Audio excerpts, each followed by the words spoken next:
You're watching UMAMI.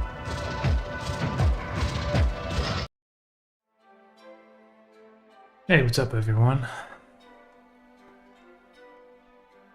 I'm just gonna be doing a quick live stream tonight for just working on a shot from my new series.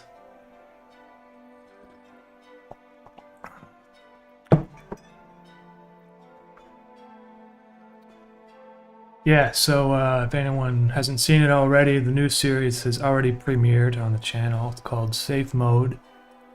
And it's a continuation from Interface, but it's different from Interface in that there'll be different characters, and stylistically it will feel a lot different from Interface. Interface took place in the real world that has been changed by the cerebral electricity, and Safe Mode takes place within the actual interface after it's been corrupted. So there was a moment in episode 23 which took place in the interface before it was corrupted, but now we're in it when it's been well, it's not really corrupted, but it's in safe mode, so that's what the name of the title comes from.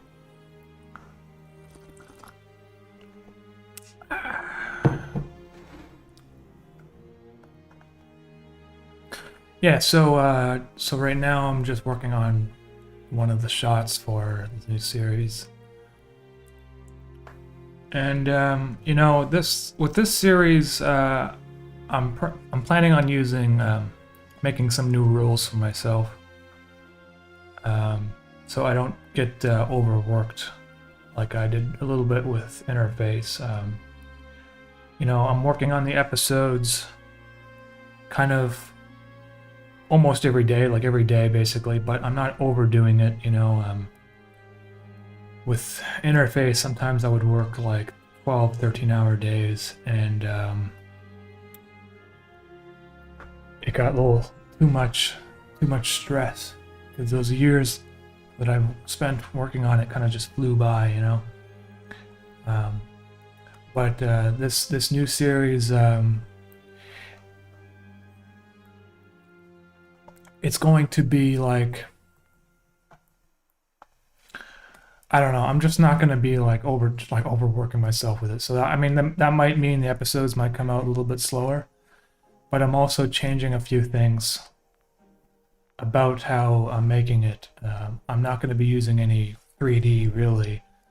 If I do use 3D, it'll be extremely basic, but you know, stylistically I kind of want to just change it a bit, so I'm not relying on 3D too much, you know, and it really feels more hand-drawn and animated by hand rather than by computer. And I still use 3D actually. I use it, I mean, for references and aligning shots and stuff, but not like rendering out with 3D, you know what I mean? That's where I spent a lot of time on Interface, and it really slowed down the production of the series. And while it may have made it look cool, you know, some shots might have been cool because it's in 3D, I also feel like it kind of took away from the rawness of the earlier episodes had. And so that's what I'm doing differently with this series, for one. And soundtrack wise, it's going to be, you know, a little bit more low key, I think, a little bit more minimal, and we'll see. There might be some episodes in the future that get a little crazy, but for now,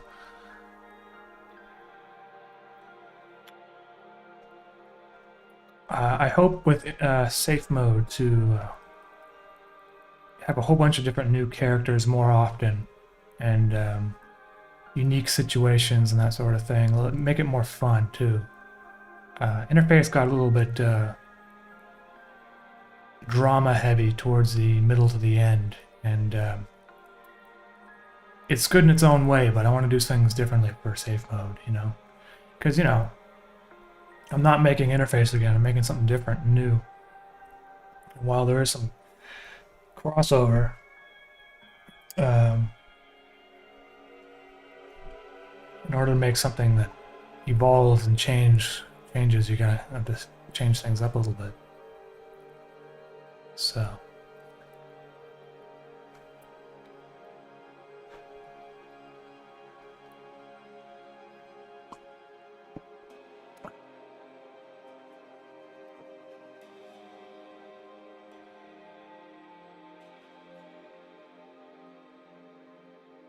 For 3D programs, I mean, I don't, like I say, I'm not going to be doing it too much, but I use Cinema 4D. And probably for this series, I'm not going to renew, like, my subscription to it expired.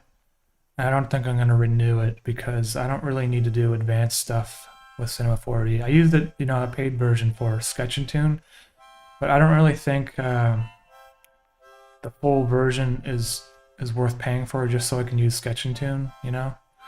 So that's another, you know, it's expensive software actually. It's like a lot of money, and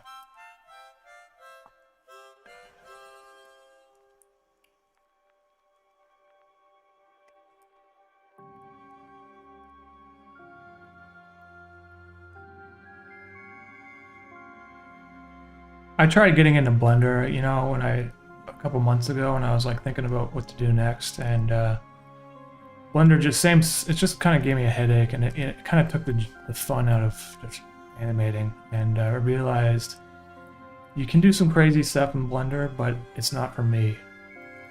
And I'm just going to be sticking with what I know, which is just draw things in the most simplistic way, because this is really where I find, you know, the most fun out of animating, is just figuring out how to do things within the limitations sometimes.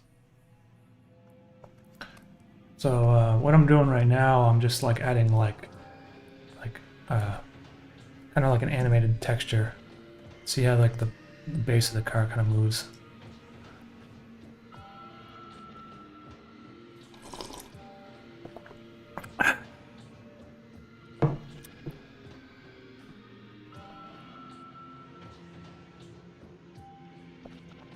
What made me change my mind on making a new series? Gruff. You know, I was gonna come up with some bonus videos, like short little bonus videos, but I just couldn't really like think of anything that was worth making an animation. You know, I mean, there's a lot of things I could have done, but you know, I don't really make an animation unless I have an idea that I think is really worth doing. And sometimes when I just force an idea out, make a video, it ends up being something I don't really think was that great, you know, in the end. So what came naturally to me was I was making all this music, and then I just decided, hey, you know, I think the only way I can do this is to make a new series, like to release this music, and I decided to the way that I plan out safe mode is going to be a lot more enjoyable for me as a, you know, creator. So I just decided to go in and make another series, but it's going to be like less high stakes than interface. You know, interface was like, you know, it's like this big project for me, and I wanted to finish it so that it was a complete film length thing that was cohesive and like this, you know. And with safe mode, I'm just going to be a lot more like leaving it up to happenstance and not worrying so much about everything. You know, I'm just going to be a little bit more carefree about how the series comes about, and I don't know if that's a good thing, or if it will make, you know, the series, I don't know really how it's going to plan out, but I'm not too worried about it. I'm just I always just kind of made stuff that I feel like doing, and so I feel like that's what I'm going to be doing with safe mode, and hopefully it works out.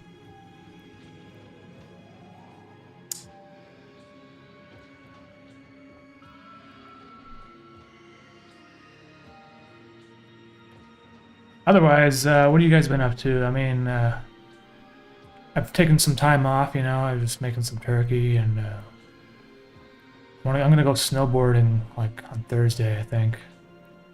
Finally got my snowboard back from my parents' house, so gotta do some exercise outdoors. They banned people from the gyms again in Montreal. They banned people who are fully vaccinated from going to the gyms, because those are the only people that can go to the gyms. So, anyway. I'm waiting on a cursed meta video, yeah. Thing is, I feel like I already made one. Like, it's the one where Zuckerberg is like wearing his VR set and everything. I was kind of like ahead of the curve on that one, because that I released that like way before he even like announced Meta. But you know, I don't like I say, I don't have anything new to add to that right now. So I tried thinking of an idea, but I'm like, you know, I don't really got anything. So with the Zuckerberg videos, I like to use his own voice recordings. So it might be a while before he releases something that's worthy of it being in an animation.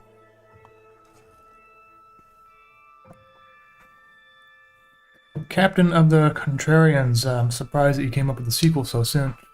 Well, actually, I mean, I didn't just come up with it like immediately. I was like, for the past like 8 months, I was thinking of what would happen after Interface, and so I had this idea in my head, basically, of what I would do,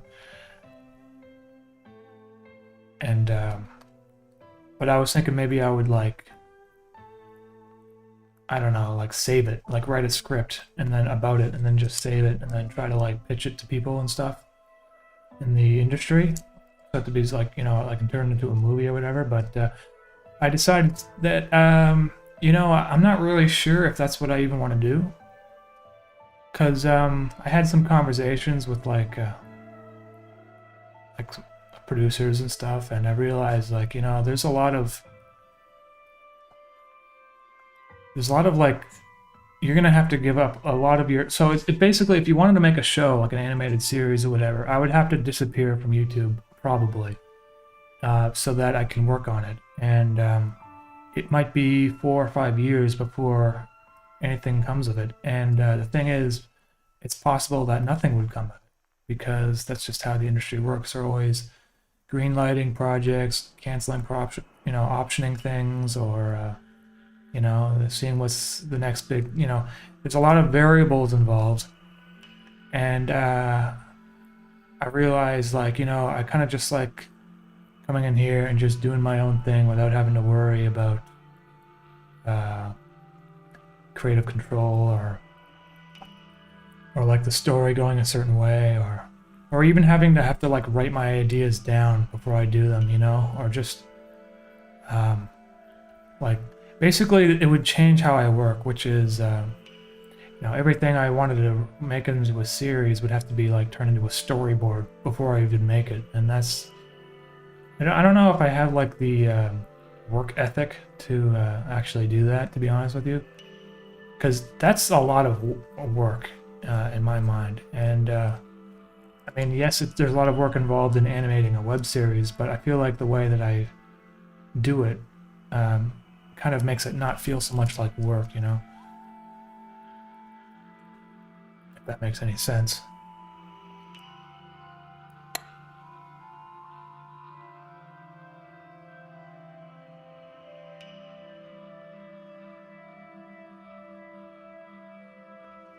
Hey, I just oh,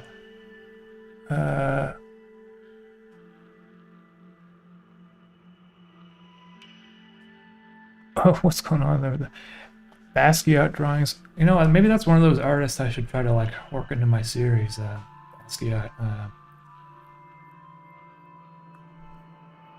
I feel like his work would like make sense in safe mode.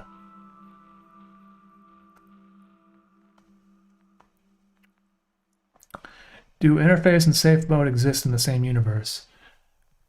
Yeah, they do. Like in terms of like they're the same universe. Yeah.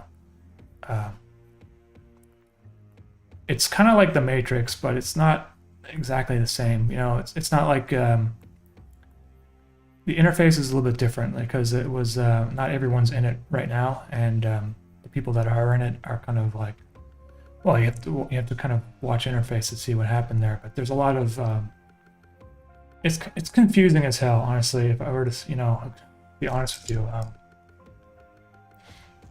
you know, that baby blimp thing is basically where the interface lives in its brain, while it was collecting all the monsters all over the world. It kind of built the interface based on their like what they're made up of, you know, which was like these subconscious like sort of characters you would see in your dreams. And so it essentially created the interface by doing that, because it's like giving a robot archetypes from which it can develop some sort of like spatial world. It's like basically if you were to, I don't know, if you were to give it like a robot, like a big computer, rather than like programming exactly how the interface is, you just kind of let it, you give it some like seed information and you let it figure itself out. So basically like an AI sort of built like a world, you know. So that's kind of what I'm planning on doing. And now with it, like safe mode, there's something wrong with it, and you know, it's not like they can just fix it real easily, because they don't really know how it works, you know.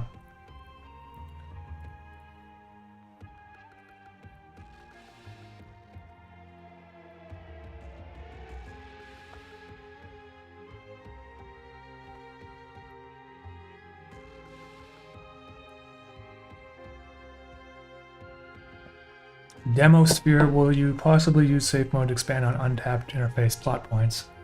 I haven't decided on that yet, but it's most likely that I will.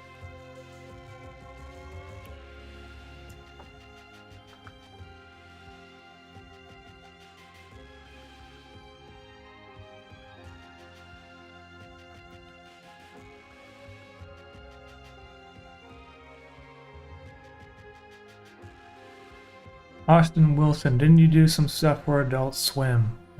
Yep. Like a couple years ago, I did some shorts for them, and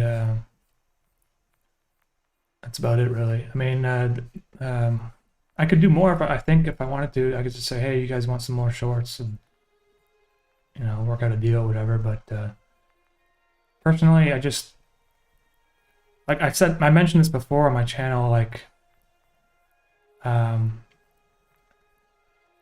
there's not really a point for me doing that, because I don't like need the money to, like I don't need like the, you know. And the other thing is I'll spend like a month working on an animation for Turner Broadcasting, which essentially that's what it is, and then I won't actually own the video afterwards. Like they own it. So the only cool thing, I mean, I guess the cool thing about that is you could say, hey, I made some stuff for Adult Swim, but then it's like I can't do anything with the videos afterwards, you know what I mean? So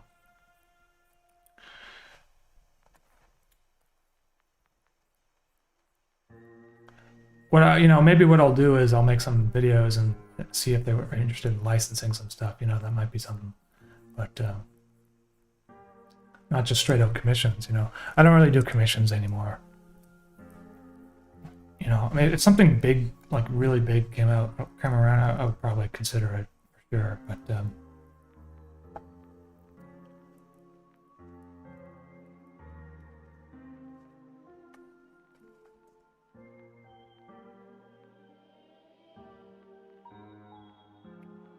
Now, okay, let's see. I guess it doesn't really matter.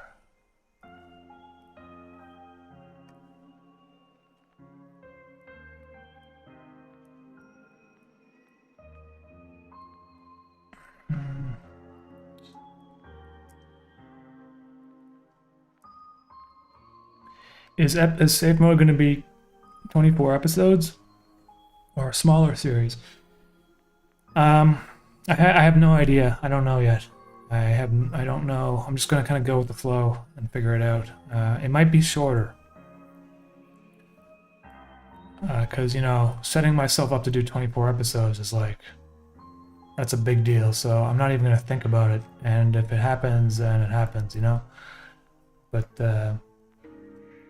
for now, I mean, really, Safe Mode just might be a short thing. Who knows? It might just go on for 6 episodes, and then I decide to do something else. But we'll see. It probably won't be that short. But I do know that. So with the music, though, rather than waiting until it's finished to release it all on like Spotify and stuff, I've been releasing the music simultaneously. So you can find the soundtrack for from Safe Mode, which is it only has one song right now, but out on Spotify.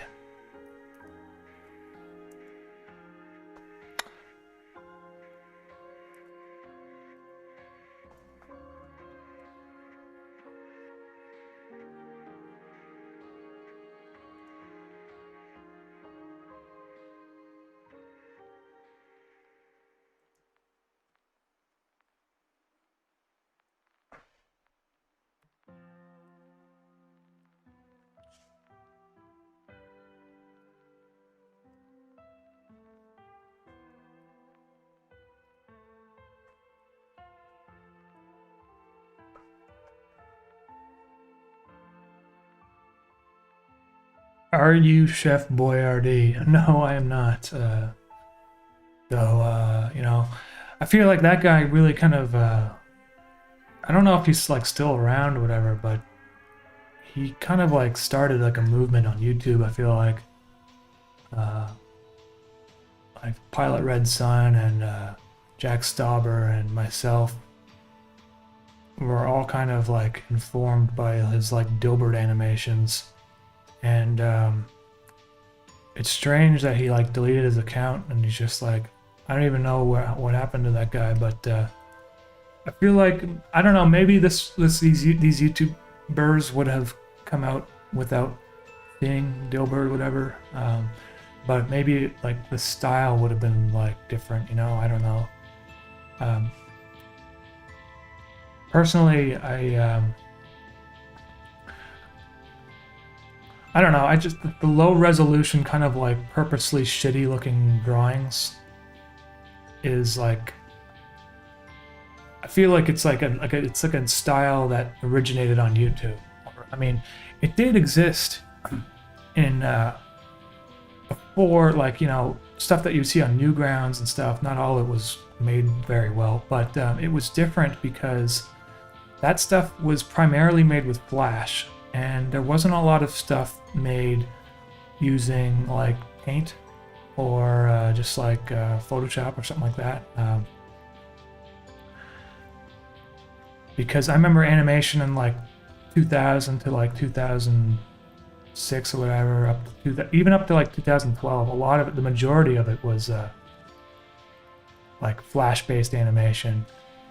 And then Dilbert came out and he did this like weird VHS like MS Paint style thing, and it was kind of like a new kind of, I don't know, I just felt like an expressive way of doing things. I mean, there was other YouTubers that were making really bad drawings, but animations, but I say that in the sense that they were intentionally bad, and you can tell that it's like the way they're drawn actually adds to it because they're poorly drawn. It kind of just like makes it funnier. And so, I mean, that's with my series, like I have some of that, and then I got like more into like trying to draw things more correctly, I guess. But then with safe mode, I'm gonna try to bring some of that like rawness back a little bit, because I don't know, just like that stuff. I really like that stuff on YouTube. I think it's hilarious. So.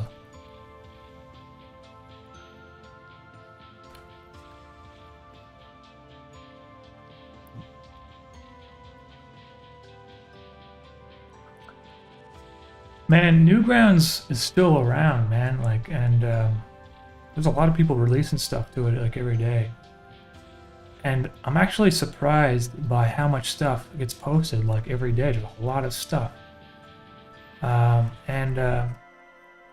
something you never find these animations like on YouTube, because the algorithm just doesn't really push animations that much. And even me, like, I'm subscribed to like a ton of like active animators like Exploshi and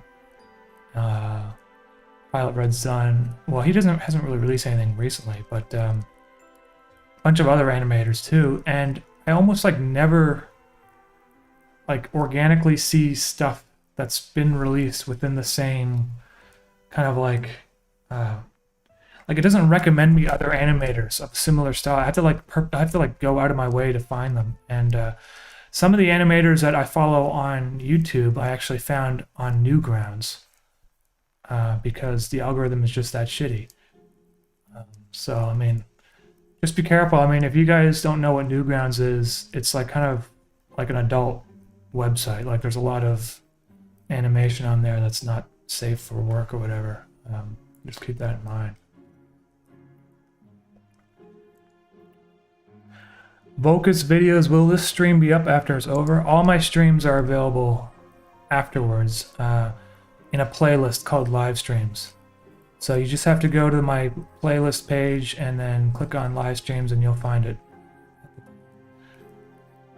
I have like all my live streams all the way back from 2000, since I basically started the channel. So you can find a lot of ramblings over the years. I'm pretty sure when I first started live streaming, I was like really awkward about it, so, you know, I think I've kind of gotten used to it now.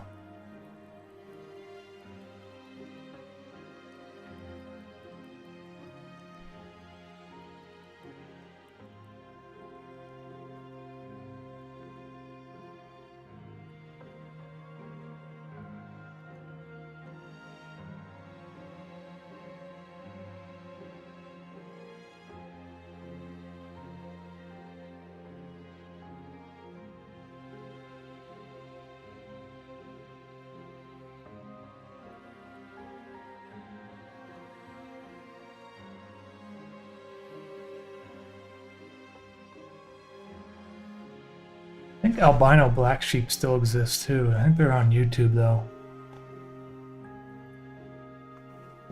I don't know if they have their own website anymore. I actually met the guys from that albino black sheep in Toronto at a YouTube thing once.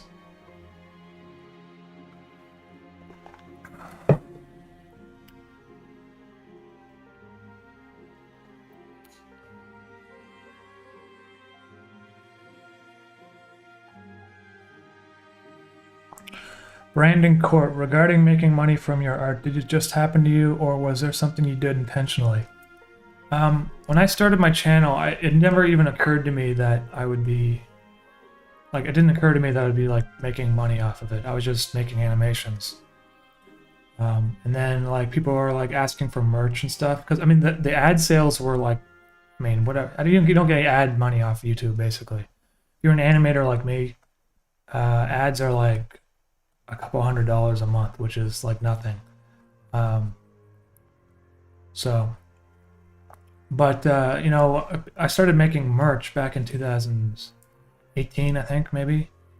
And I didn't know where to, you know, I went with like, I had some merch on like Amazon merch, which was like absolute shit. And then I went to Teespring and started selling there. And then it's like, oh, suddenly, you know, and then I started my Patreon too around that time, and back then I had like 10, 15 Patreon supporters, and I used to have like these crazy awards, like I would like draw a portrait of like individual patrons for $5, and that went on for about 6 months, and then it got to a point where I had to stop doing that because it was um, like way too much work for $5, and I was like every day I'd be like drawing people, um, and so like things kind of just grew that way, and it just sort of happened with over time,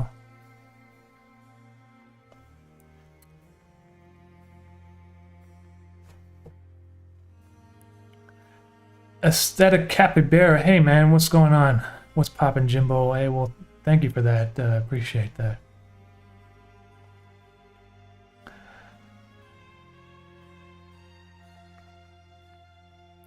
Yeah. So, anyways, about independent animators on YouTube.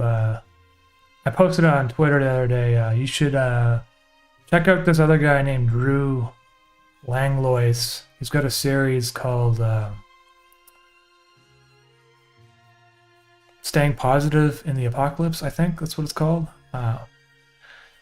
And he's also Canadian, from what I understand. And he could definitely use some more viewers. I think his stuff doesn't really get recommended on YouTube either, which is, YouTube promotes basically lowest common denominator shit, and that's about it, really. So, you know, people who like other animators out there, and there's like people like Slouch too, other animators. It just seems to me like the algorithm doesn't really do anything for them.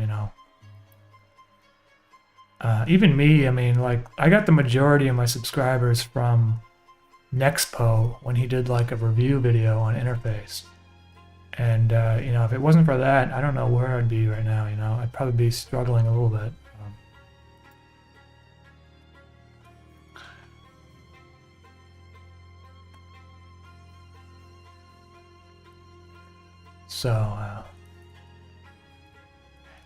Yeah, and the Minute Hour is another good channel I work with sometimes. He's not really an animator, but he works with Drew Langlois a lot, so he has got some animations on his channel. And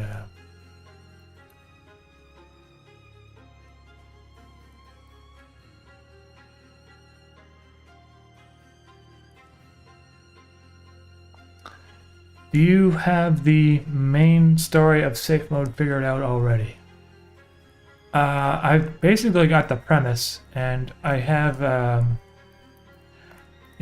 few character ideas in my head, but I definitely don't have much of it figured out yet at all. So I'm just going to take it one episode at a time and not try not to get too stressed about it. Like I did with Interface. Interface, I was really concerned about, making sure everything was just perfect, and in terms of story and stuff. This is going to be a little bit more expressive, I guess.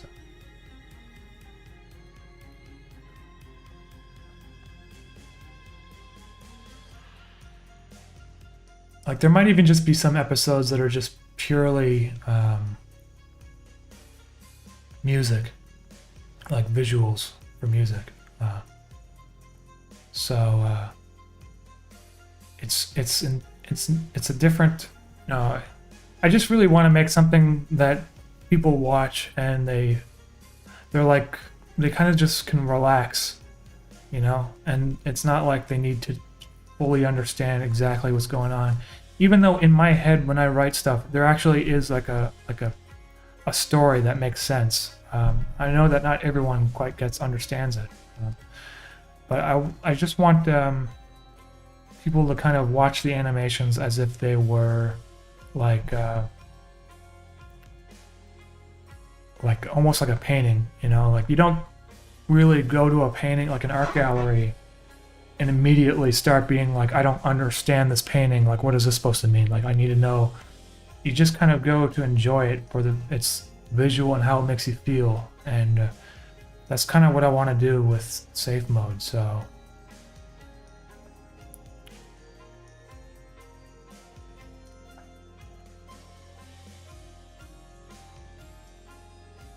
but there will be like a logical, like a story that has logic to it. I'm not gonna just completely go crazy with a meaningless story, because that's kind of frustrating in its own right as a viewer.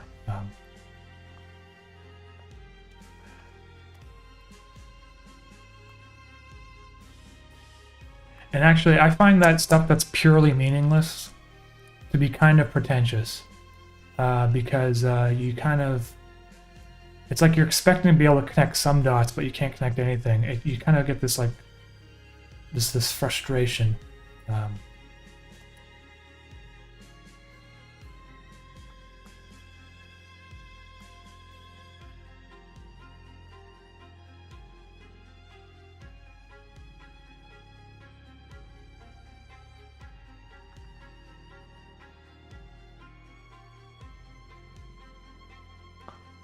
Randomly found your channel via the comments section of a Reddit post.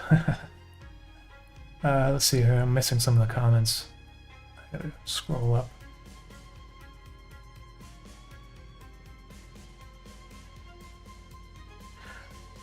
Will you do another choose your own adventure game?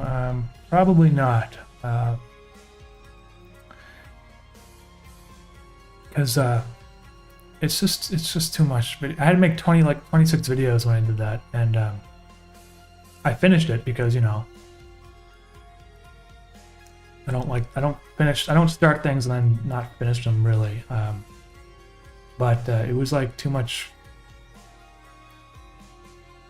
work, and honestly, the video didn't really perform that well, so I'm not gonna do another choose your own adventure thing. Not that I do everything based on the performance of the video, but that one was kind of like reward versus work. Did not it wasn't worth it, you know what I mean? So you kind of have to balance the like, you know,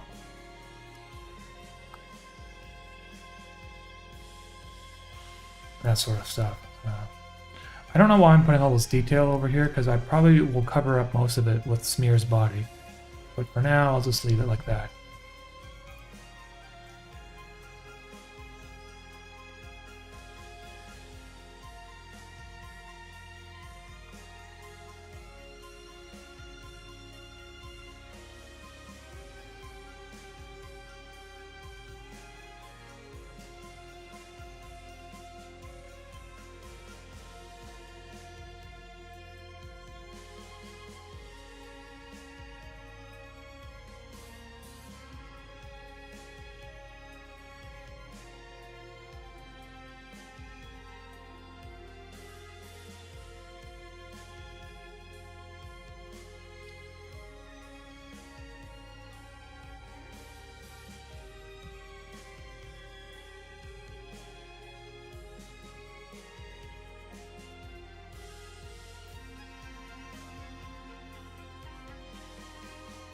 UMAMI, what do you think about the Japanese animator that does the short, zany videos of cats and penguins? He gets massive views. I don't know who you're talking about, but if you want, you can try to post a link in the description. Just post a link in the comments, and maybe I will be able to check it out. I don't know who that is.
Is that a Cadillac I see there? Yes, it is. What's going on, man?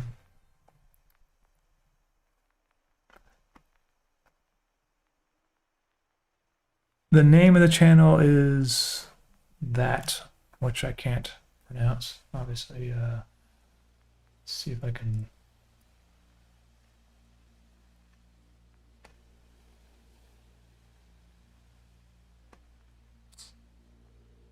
Um, I don't know if I've seen any of this stuff before, so I'll have to check it out later. I can't really watch his videos, you know, because it's like copyright and stuff, but maybe I'll check it out next time, or I'll check it out after the stream.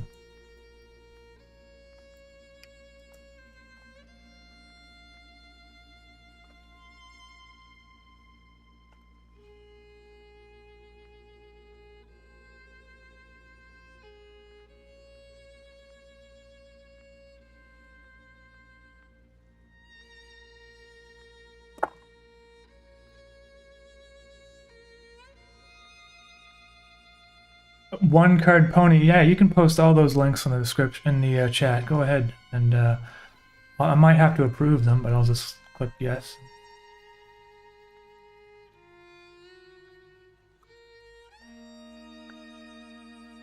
Kelsey, when you made Interface Episode 4, did you plan for Henrik to have been the one who accidentally killed his family, or did that idea come later?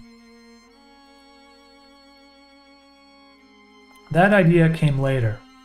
You know, as much as I want to say, oh yes, I came up with that ahead of time and it was all planned,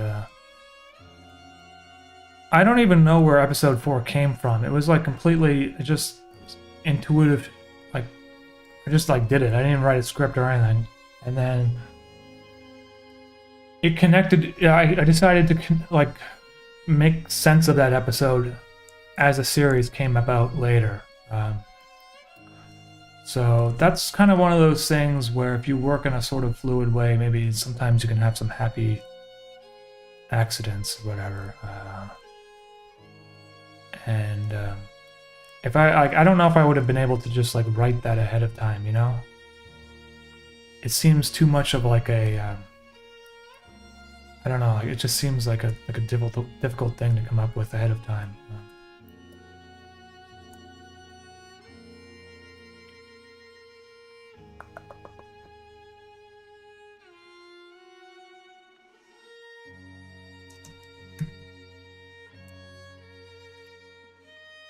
Hey, Roger, thanks for that.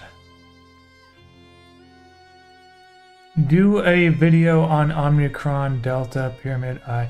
Well, actually, I mean, I kind of feel like this series, Safe Mode, is kind of, it's a kind of about, it's not really about the COVID situation, but it definitely has parallels to the world that we're in right now. So I don't know if I can like just do a video about COVID directly. I feel like I've already sort of done one with the homeless guy and the Grubhub video, but maybe I'll think of something else, you know.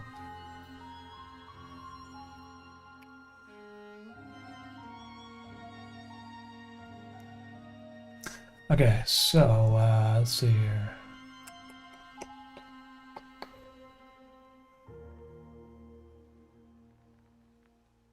Looks pretty cool. I'm gonna color in the seats, I guess.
I don't really know what color to make the interior of the car.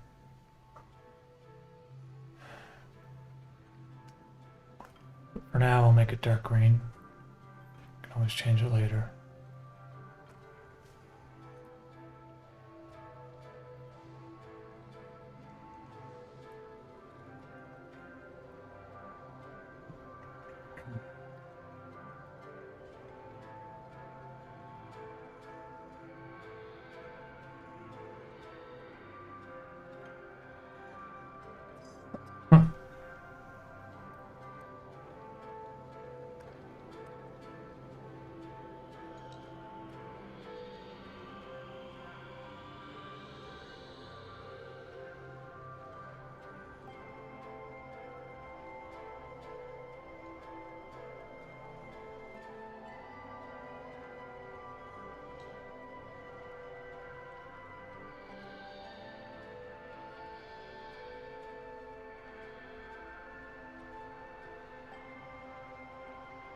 Thanks, Paul. I just saw the first safe mode video moments ago. Love your work. Hey, Daniel, thank you.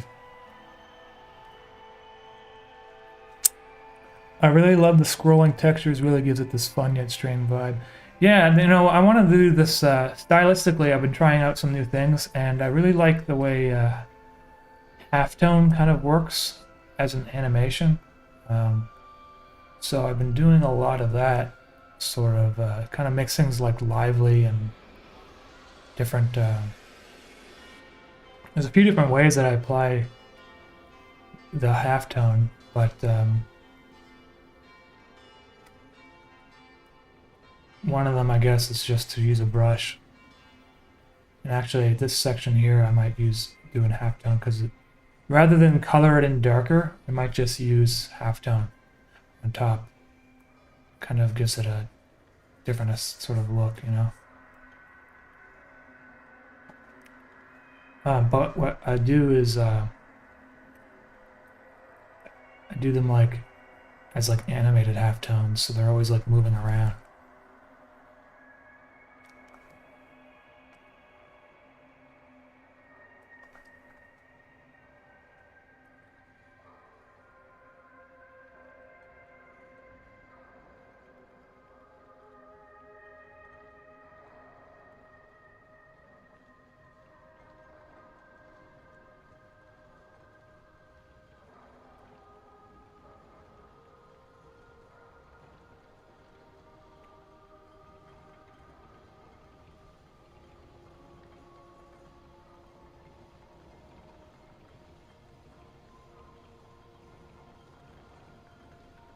Man, some of you guys haven't even gotten notifications about the new series, and it's just kind of frustrating as a creator, you know?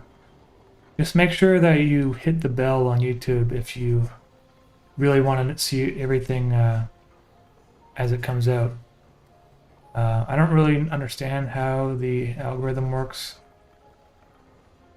on YouTube, but I think if you hit the bell, you'll get like a notification every single time. I actually did these a little too cleanly, so I'm gonna just... I like to leave some gaps, so it's not like perfectly...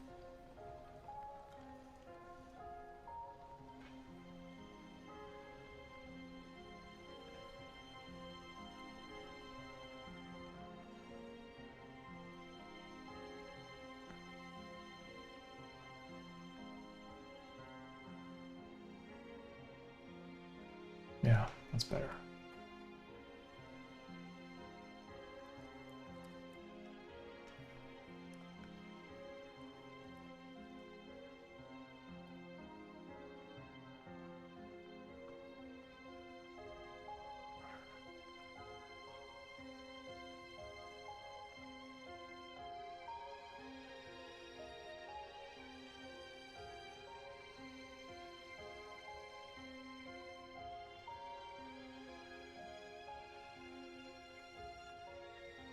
Ty Joseph, hey, thanks for that, man.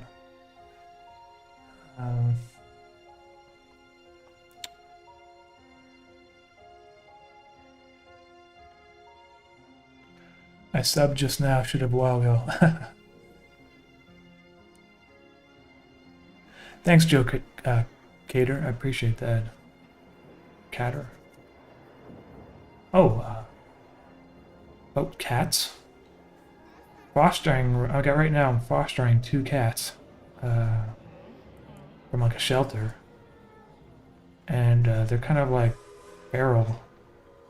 But trying to train them, and actually, they're not that bad. Like they know how to use the litter box, and I got like a scratching box for them, like those little cardboard things they can scratch your claws on, and they use those things rather than the carpet. And the only issue is that they're extremely frightened by people. If I just like walk around in the hallways, they'll like go woof, and so I'm slowly trying to warm them up, talking to them and stuff, and well, obviously feeding them. Carolina's trying to be feeding them by hand, and we get this like, put like if like birds on the television. If you type on like YouTube like bird stream or something, you get like these videos of birds, and they've been kind of coming out and curious about those birds on the television. They can't help themselves. Really funny. This one cat we have that we're fostering is like apparently she was like kept in a cage or something for most of her life, which is sad, right? And so she's really kind of scared of everything and not really socialized. But she looks like a cat that you would like if a cat came from like a prison. It's like looks tough. Like she looks like she has like tattoos, and it's actually extremely muscular. It's really a strange cat. But I know like she's actually, and she hisses like, I think there's 2 of them, right? So they get in fights and they're always hissing. But I know that when they calm down, they're actually big sweeties. And this cat comes in my room to look at me sometimes. She like comes to the edge, like the doorway of my room, and she'll just like stare at me. She like looks at my feet. I'm like, like she kind of freaks me out a little bit, I think she's just like trying to figure out what I'm all about,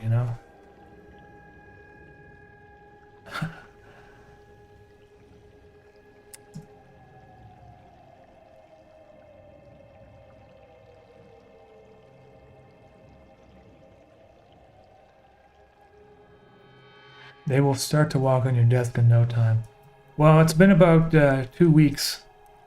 And at first they were like hiding underneath like everything. They would be hiding every moment of the day. And now they come out a little bit more frequently. They're still very scared of everything. So I think it's just going to take some time for these cats, to get them warmed up. I guess the deal with fostering a cat is that, after a while you can get them to be socialized, and then people can come and adopt them, for real. It's like they're not, like I didn't adopt them, they're not really my cats. They're just living with me for now. But I think if I do manage to get them socialized, I might want to keep them, So, we'll see.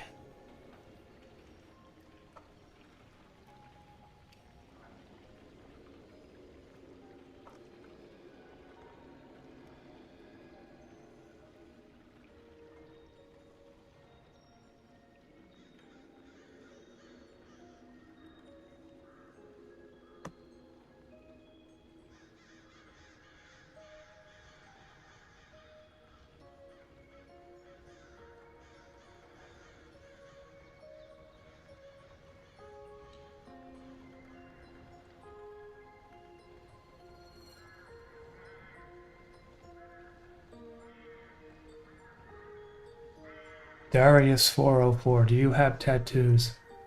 I don't have anything like that. No, I don't have a tattoo. No, I thought about it, but then every time I like think about it, I'm like, there's nothing I would actually tattoo on myself, so I don't.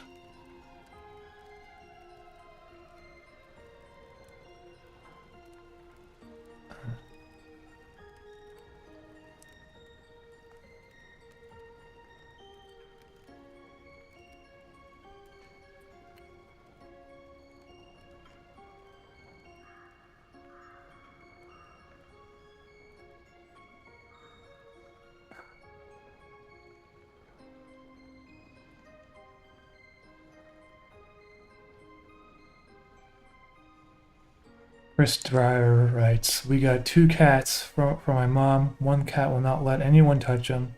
It's been like 6 months and he still swipes at anyone that gets within a paw's reach." I don't know, man. Some cats are just like that. Like, like growing up, I know some people who had cats like that, and I just don't. The thing is, they don't really swipe. They kind of, they don't like being pet. But we had a friend come over to visit, and she just like pet one of the cats somehow immediately, and the cat was just like it didn't know what to do. I think they're not like violent cats. They're just scared, I guess. I think the cat that kind of looks like it has prison tattoos is actually like she secretly wants to be pet a lot, because Carolina managed to pet her once, and when she wasn't like running away, and she was like, she looked like she was like enjoying it. So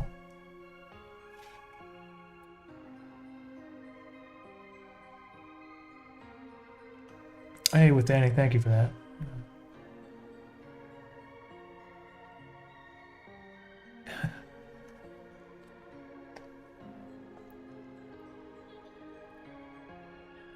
Yeah, so other than that, I've just been, I've been working on this series, and I've been playing Red Dead Redemption 2, because it was on sale.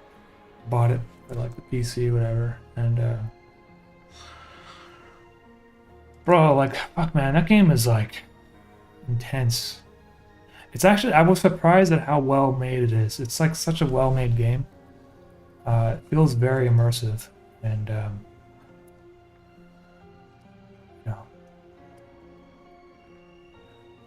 a little too immersive,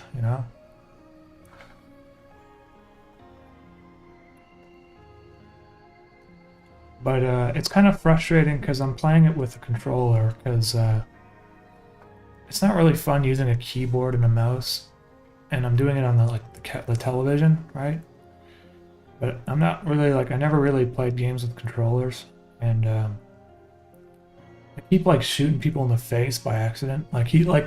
The right trigger basically is a button that will like draw your pistol and immediately like aim it at someone's face or stomach or whatever, and like I can't count the amount of times of like trying to be friendly to someone in the game and it's just like, oh, there goes his head, because I had my shotgun or whatever. And there's like some moments like where I wish I could like redo it, but the autosave, it just works differently from like older games, so like you kind of like stuck with the choices that you make. There was one guy that like spotted me in the town, whatever, and he's like, "Hey, I recognized you from that bank heist a couple days ago, and I'm gonna go tell everyone about you, right?" And then so he runs off into the distance, right, on his horse, and so I had to go chase him. I chased him down. And I found him, and he fell off his horse, and he was like at the edge of a cliff. And he's like, help me, like, And I said to myself, well, I could take my lasso out and lasso him from the edge of the cliff so I could tie him up real quick. But he won't die. And so I took my lasso out, and I threw it at his face, and it basically made him fall off the cliff, and then he just died. And I was like, ah. Like, I'm pretty sure there was like some sort of like mini story there or something that it could have, probably like some sort of character choice moment, and I just threw a lasso at him and he just died immediately. And I don't know.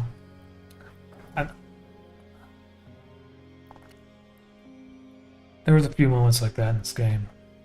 Oh yeah, there was another one where there was this woman, like, she was like on the road and she's like, help me, like her horse fell on her leg and she couldn't get up, her horse passed out or whatever, and she's like, help me. So I had to go over to this woman and like it was like press the X button repeatedly to like lift the horse up or whatever. I don't know where the X button is. Like, I'm playing in the dark, my controller doesn't have any, you know, button. So I'm like, I pressed the wrong button or whatever. Basically she's like, oh, and my character basically said, ah, it's too heavy. And then the woman's like, oh, okay, I guess I'll get myself out, right? And then she got angry at me and she got out and then left and went down the road. And then she walked down the road. I tried to chase after her, right? But actually what happened is I drove my horse into her back at like breakneck speeds, and I think she went like flying into the like rocks or something. And then she died. So that's basically been my experience with this game so far. And every time I'm just like, God damn.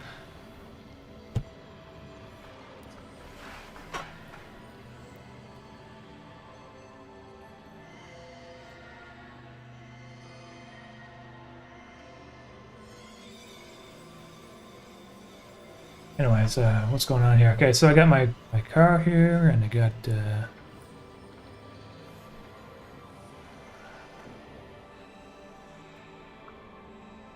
I did some shots for this already, this episode, and they're like, not to toot my own horn,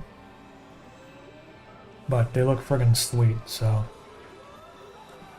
I'm really excited to show them off when it comes out. But I only got like 2 shots done, so it's gonna be a while before I finish this episode.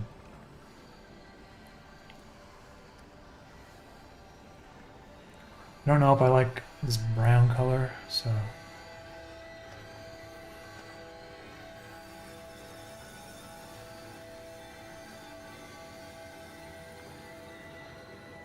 looks cooler, I guess.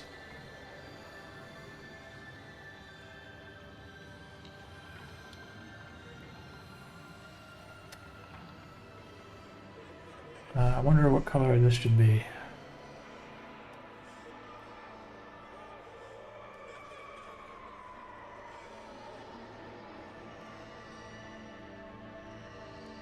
Make it consistent, maybe.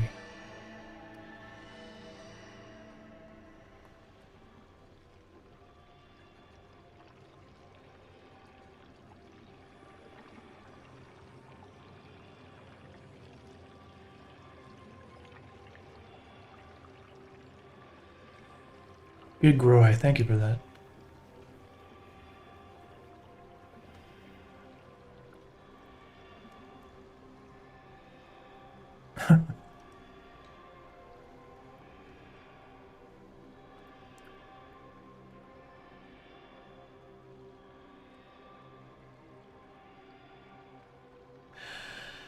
How did you do the vocal effects for Mischief in Interface? That was pretty simple.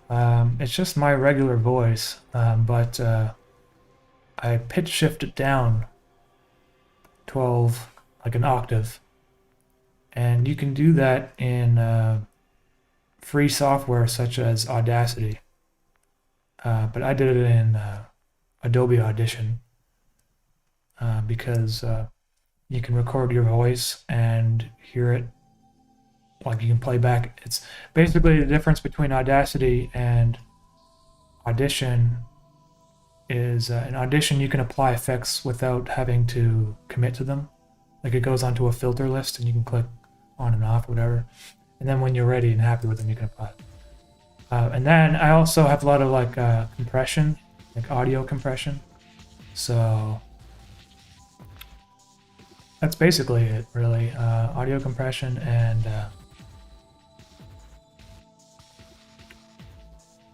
so.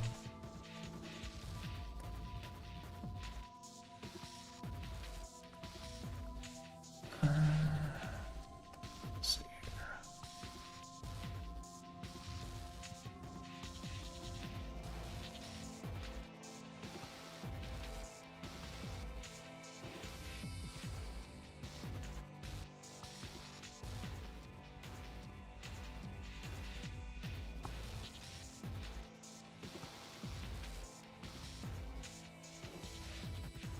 Hey, you know what? I kind of liked how that looked. Make the interior dashboard brown.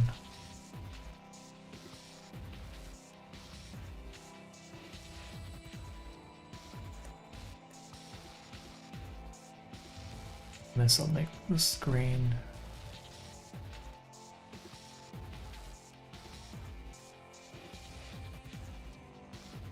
And the top.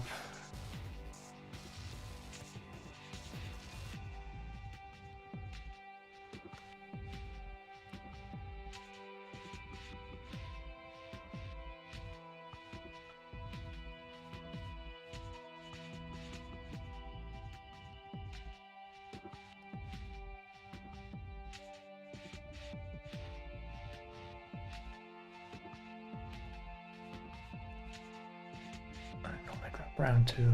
Sometimes it's just you add more detail, like colored detail, it actually becomes distracting.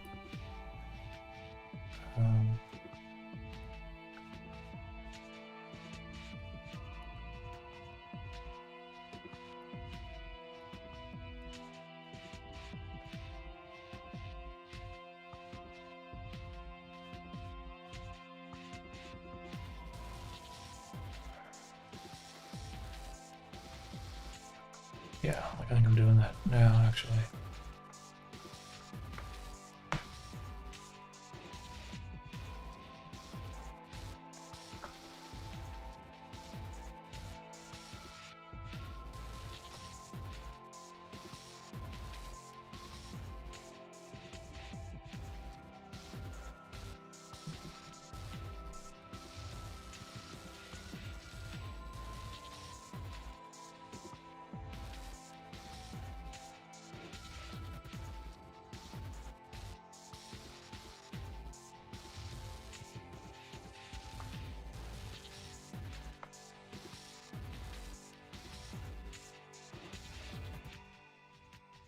Sentient Ape, thank you, man.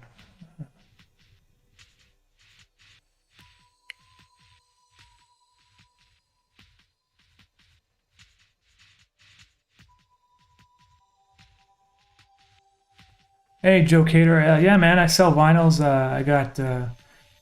So, by the way, the interface vinyls for part 2 and the repressing for part 1 have been delayed until the end of January. They were supposed to ship in December. Unfortunately, they're delayed because the factory that I use, the pressing plant, is behind schedule. So, you know, everything this year has kind of just been like that. You know, no worries. I still have everyone's orders, and I'm going to ship them as soon as I get them. It's just going to take a little bit longer than usual. And I sent them all my stuff in August, and they're still they're that backed up. So anyway, I'll have more news about that. However, if you order a Corona Wave vinyl right now, and you don't get anything else in the cart, like if you put the CDs in the cart, that's fine. But if you don't like get a pre-order, because what happens if you get a pre-order and then the Corona Wave vinyl in the same cart, there's like a discount applied so that the shipping is less. And so I wait until I have all the vinyls before I ship them. So, but if you just order a Corona Wave vinyl by itself right now, I'll ship it like in the next couple days, because I have a bunch of those left, a lot actually.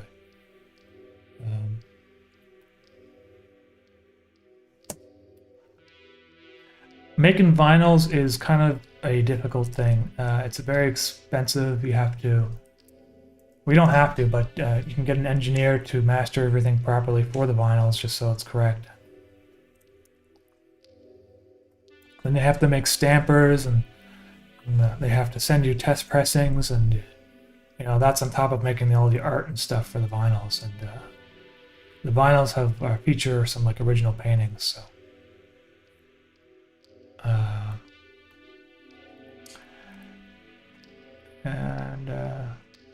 But it's worth it though, because they're pretty sick, I gotta say, when they're finished. But I'll have more details about the vinyls January, I think, towards the end of January. I kind of like the highlights here though, so I'm gonna.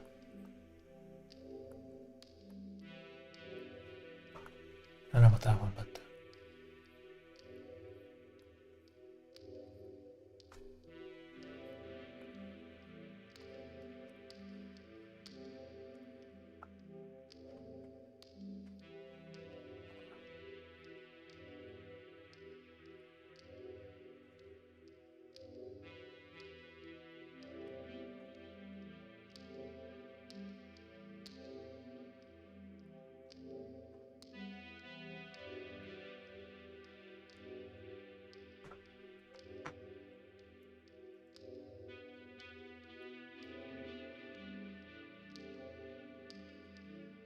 This panel here, I don't know about that one. I think maybe it might look better like that, yeah.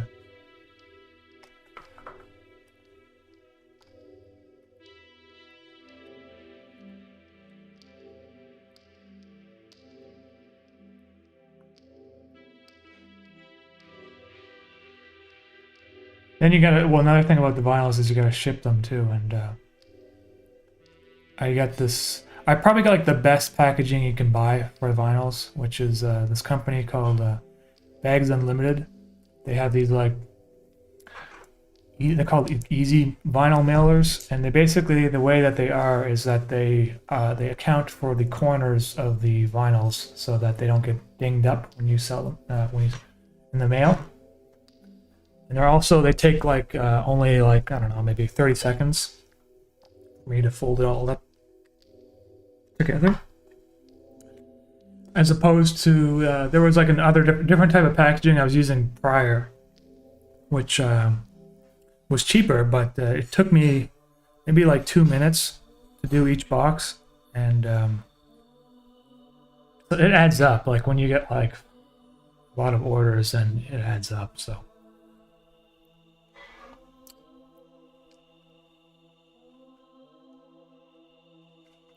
Wagon Breadth 11.3. You can play anything of mine on your stream if you want. You're not going to get a copyright strike. I don't strike anyone. Just as long as you're not just uploading them to your channel. And but if you put them on your stream, whatever, you're watching them with people, I'm totally okay with that. So go ahead. If you upload them on like Twitch or whatever, I don't know how it works, but if there's like music in the background, you might get like a claim because my music is distributed on DistroKid and stuff, but you have my permission to stream it. So, which brush do you typically use for your animations? I just keep it simple, man. The more options you have, the more you're kind of put into a box. So I really just keep it. I just use the circle brush. And that's about it. But what I did was I have the circle brush on with like, it's like weight. So I press harder, and I have the noise turned up a bit.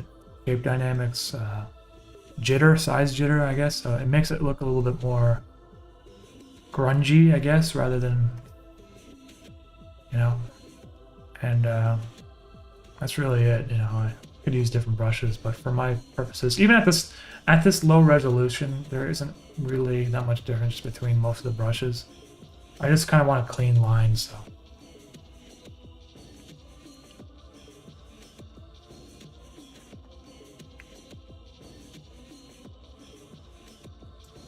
So I guess at this point, well, I'm leaving the background unfinished because I'll probably have to do that in After Effects. And the windows here, like these are the same sort of deal, because basically whatever's, well, I'm gonna have Smear's eyes in here, so maybe I can draw him. But anyway, maybe I'll just like box, like maybe I'll just draw in the character right now because he's supposed to be driving.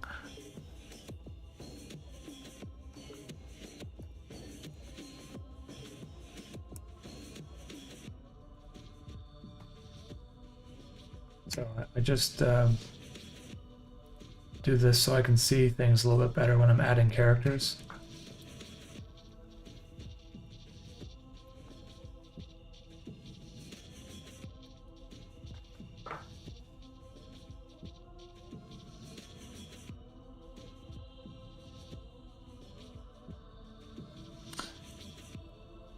Joe Cater, do you make your own music as well? So okay, I'm gonna have his hand up on the steering wheel. His thumb's gonna kind of be over here.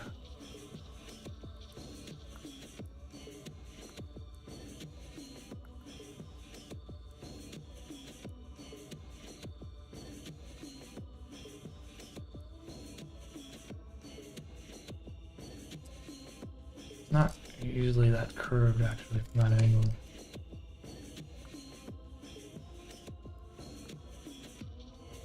Yeah. There we go. Now this would be his left hand.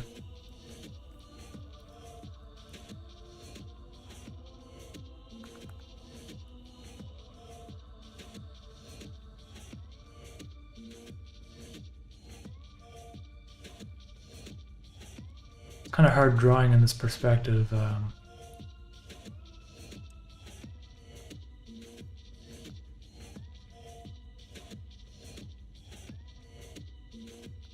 think his shoulder would be like around here. His head would be like over here, I think. You know, actually, it might be a little bit. His head might be like further up.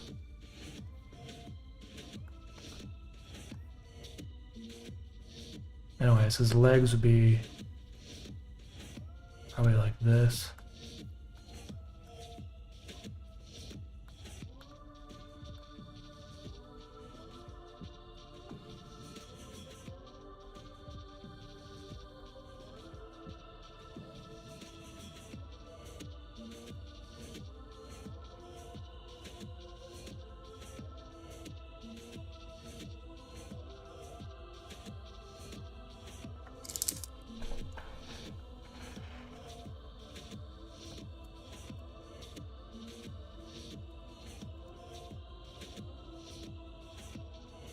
All the pressing companies I hit up to press my band's new album on vinyl told me they were backed up for almost a year. Jesus, man. Fucking crazy.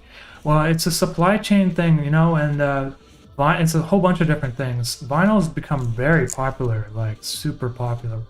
When I started with this company, like with the first vinyl I made, it was like 2 or 3 years ago. It wasn't that bad, but it's become very, very popular, and I mean, they were right on the money in starting a pressing plant in Canada, because they started. They're pressing like big people now, like Taylor Swift and stuff, I think. But you know, I think what happened was I'm just a small-time producer, right? So my stuff got pushed back, you know. Unless you're like, you know, I'm not selling 500,000 records like some people, so my order is a lot smaller. I probably got pushed back. That's why it's taken so long. But at least I'm in. But yeah, it takes about like 8 months to a year if you really want to get vinyls made now. And that, as a musician, that kind of sucks because you want to release your music and not wait so long.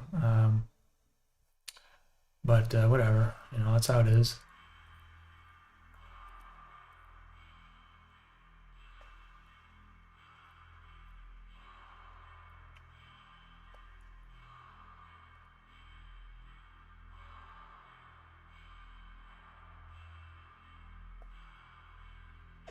Groy, an art book for interface stills could be an amazing idea. Hey, yeah, that is a good idea, man. I just got to think of, there's a lot of stuff I want to do, you know, but it's really just like me doing it, so maybe one day.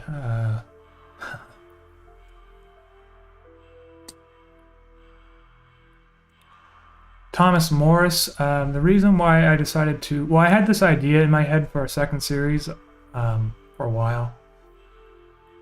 And I just jumped into it because I couldn't, like, it just felt natural to me. Like, it just kind of like, this is what I've been doing, and I don't really want to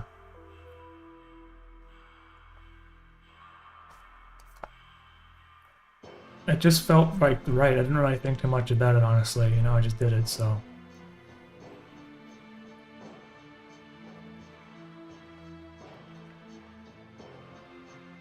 This is really tricky to draw a character in this perspective.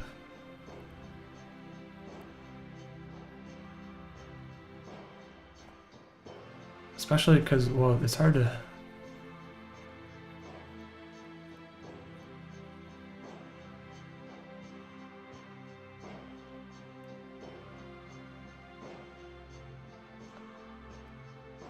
This stuff would all be behind the steering wheel, so you wouldn't even see it, so I might just stop drawing it for now.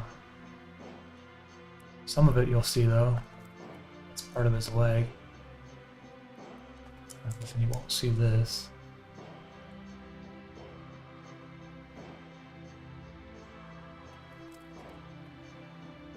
You see a bit of his shoe.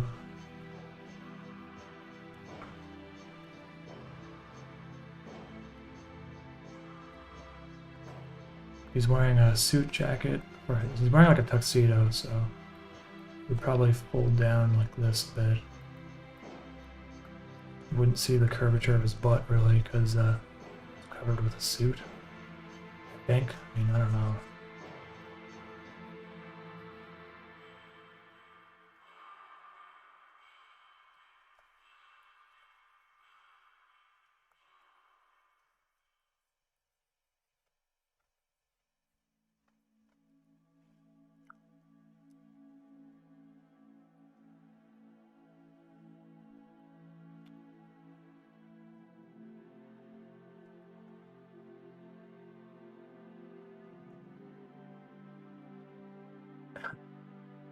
I haven't really, in terms of like meeting other artists, I haven't really met like other animators in real life, except for Ethereal Snake. I met him, and because he came to Montreal for a visit, and said, "Hey, let's meet up and get a beer." So we did, and it was a lot of fun. That guy's pretty cool. So.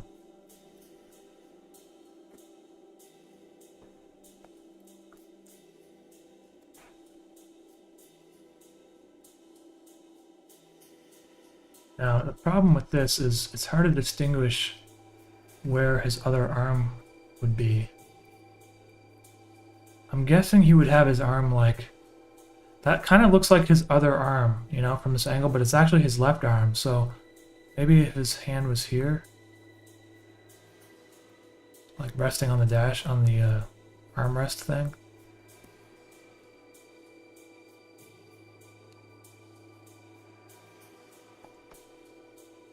Yeah, that looks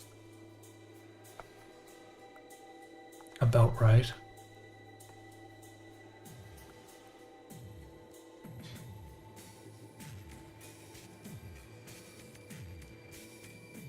What is this? I don't know what's... Oh, that would have been his... Yeah, something like that. And what I probably usually do is... well, he's wearing a tuxedo, so it's like basically a black and white outfit. But I might have like some...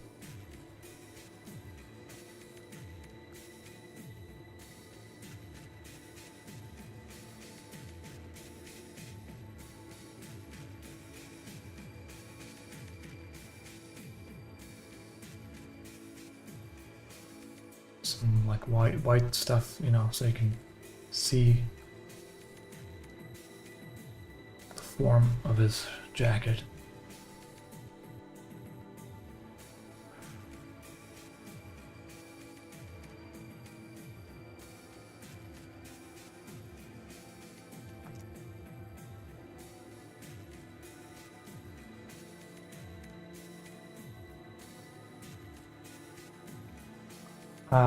Fretness Boot.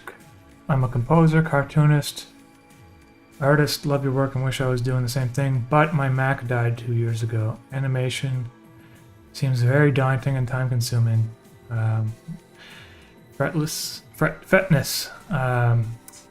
Hey, yeah, man, I completely agree with you. It was very sort of, honestly, it's what's prevented me from animating for so long was just the fact that I knew how much work it was, and I didn't know if I wanted to get into it because, um, but one day my friend came over and was just make silly stuff. Like it doesn't have to be the best, right? Just he showed me like some channels on YouTube, and I realized it doesn't have to be a masterpiece. It just you can literally draw, just anything really. If you're a composer, cartoonist, maybe what you want to do is just make visuals for your composition. Put those on YouTube. Like a loop, right? And so at least it gives people something to look at. Uh, Otherwise, like I didn't start honestly with this. Like I started small. Like if you really break down McDriven, which was my first animation, I think there's maybe like 12 separate shots. So, and they're really crudely drawn.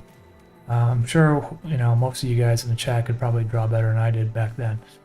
Um, and a lot of it was just looping shots with music, and uh,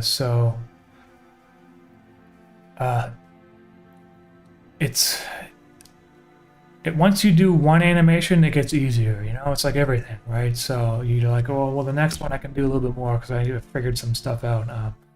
I would just, if you want to do it, I would say go ahead. Just don't, just do some, just keep it simple and keep it small, right? And whatever it is your idea is, make it something people would want to watch. But you don't have to like draw Ronald McDonald like I did. But I knew just based on the fact that me drawing Ronald McDonald would get views. So that's kind of how I didn't go into this blind. Like, I know how the internet works to a certain degree. But the idea is just keep things simple and small, and even if you're just making 30-second animations, you can be successful. Such as that Japanese guy that make those cat videos, which I haven't really seen yet, cat animations. I noticed that they were all like only 30 seconds or so. So, you know.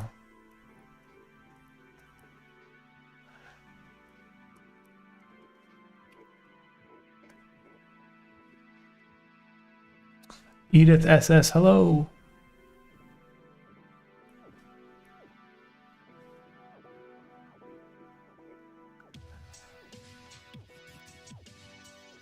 Gigroy, hey, keep up the good work. Viva la Mischief. Hey, thank you for the super chat, dude. Kat Marie, I'm an artist as well. Hey, what kind of art do you do? Is Safe Mood going to be a whole series? It's going to be a series. I don't know how long it's going to be, or, and it may not be this big, crazy, meaningful thing that like Interface was. It might just be me,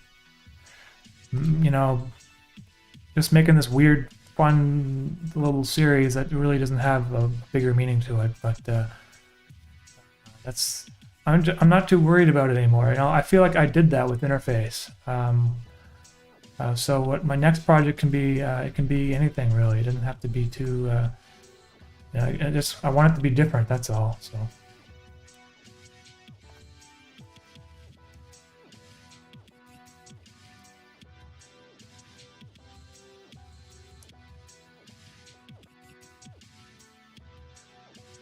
So let's see mirror here. Stylistically, I think it would be cooler rather than having his head awkwardly in the corner like this. So I'm going to.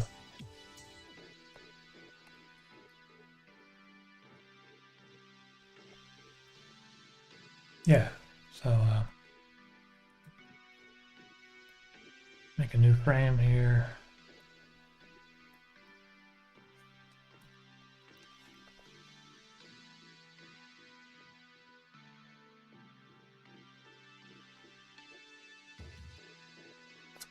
Any recommended software? I just use Photoshop, man. Like it's kind of expensive to have to pay for the subscription, but I use it every day. So, and it comes with Premiere and Audition and Cinema 4D Lite and Illustrator. Basically, if you're being a creative person on the internet, it's extremely valuable to have. So, I pay for it.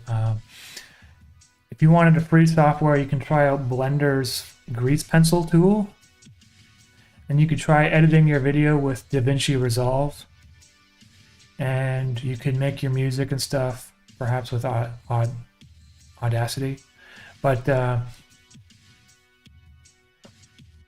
I don't really use those programs, so I can't really recommend them rightfully, you know.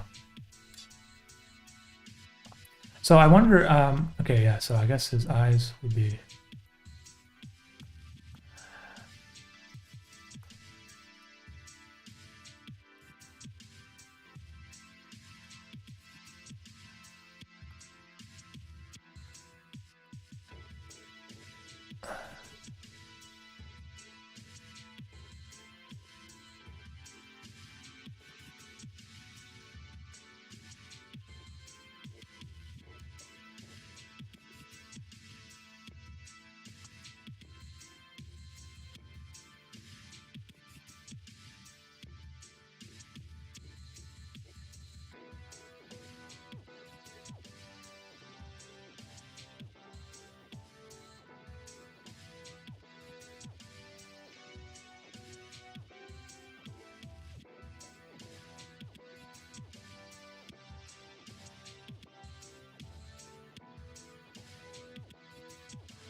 Did you have to get used to drawing with a non-monitor tablet? I owned one for years and I want to start hand animating, but every time I bust it out, the 3 lines never end up where I want them to be.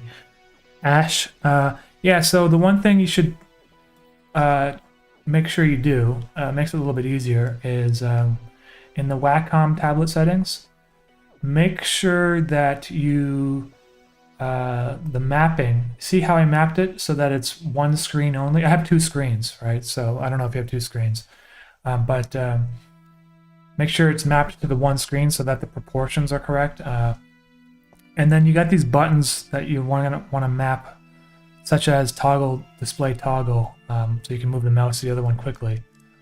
It took some time for me to get used to drawing with a tablet without it being on the screen, but after about, let's say, my 2nd or 3rd animation, it just clicked, and now it's like really natural for me. And actually, I think I might prefer to do drawings this way because I can see what I'm drawing, and I don't have to like hunch over the tablet.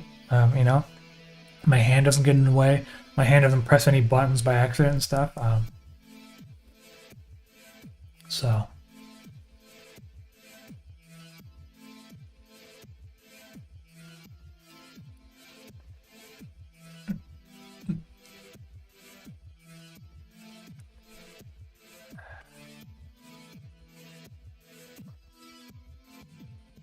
Move these down here.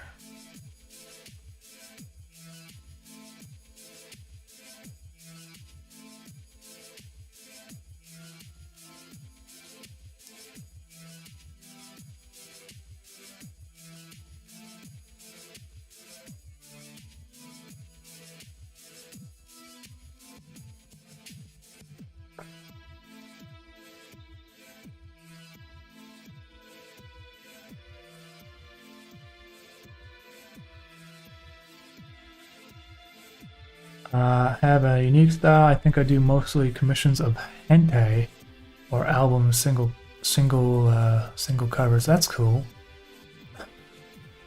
Yeah, I know someone in Montreal that does that kind of stuff. Not exactly the same, but Daniel Cruz. Huge fan. Was wondering, does interface have a specific meaning as a whole, or is it open to interpretation from the viewer?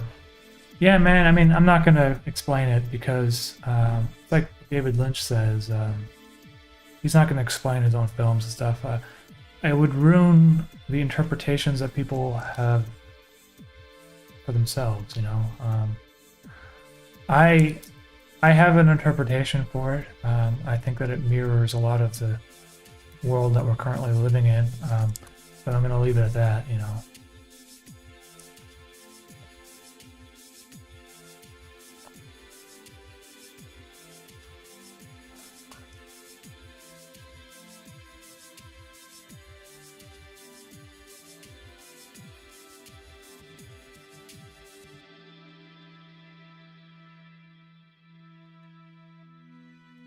I'm liking how this looks. Okay, now, so on this side over here, there's actually a different... What the hell is this? Oh, it's that. Okay. So...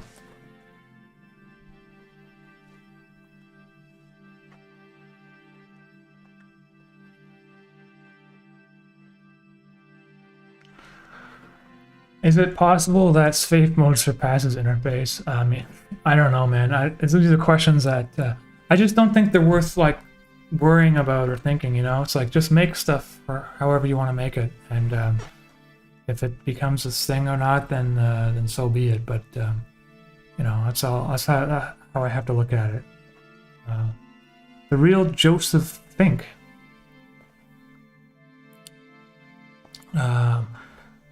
I'm pumped to see you're a fan of bacon and Kandinsky. You should totally check out Yves Tanguy or Tanguy.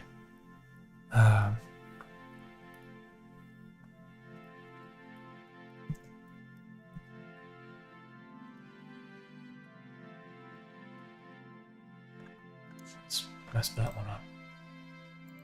Let's see here.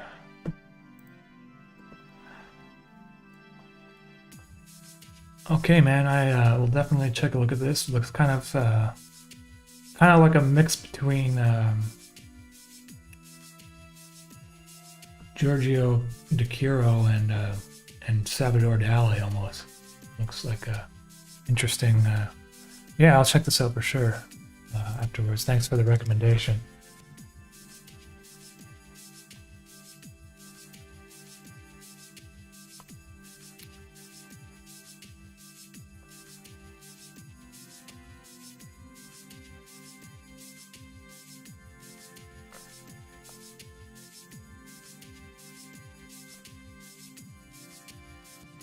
I've never used GIMP, but that's a free alternative to GIMP. But actually, I did use GIMP a few times, and I found it kind of difficult to use.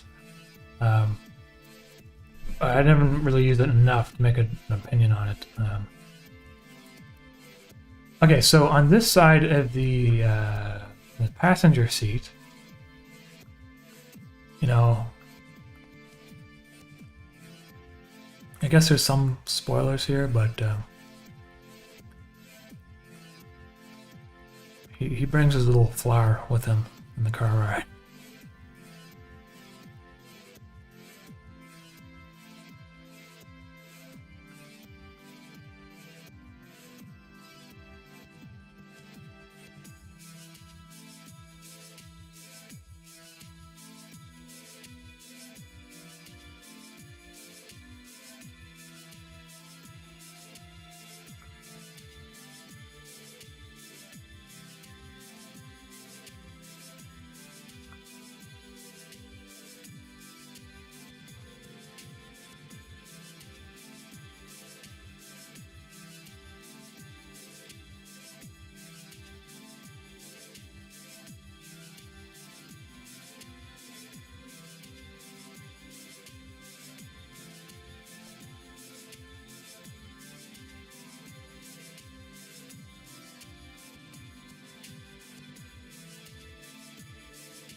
Have a good one, Joe Cater.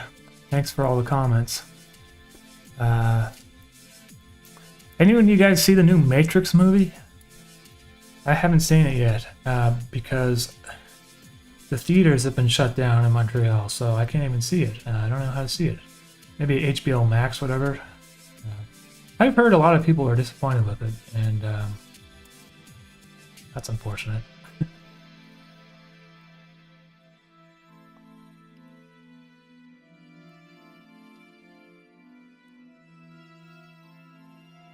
That little like video game demo thing that they released was kind of cool though.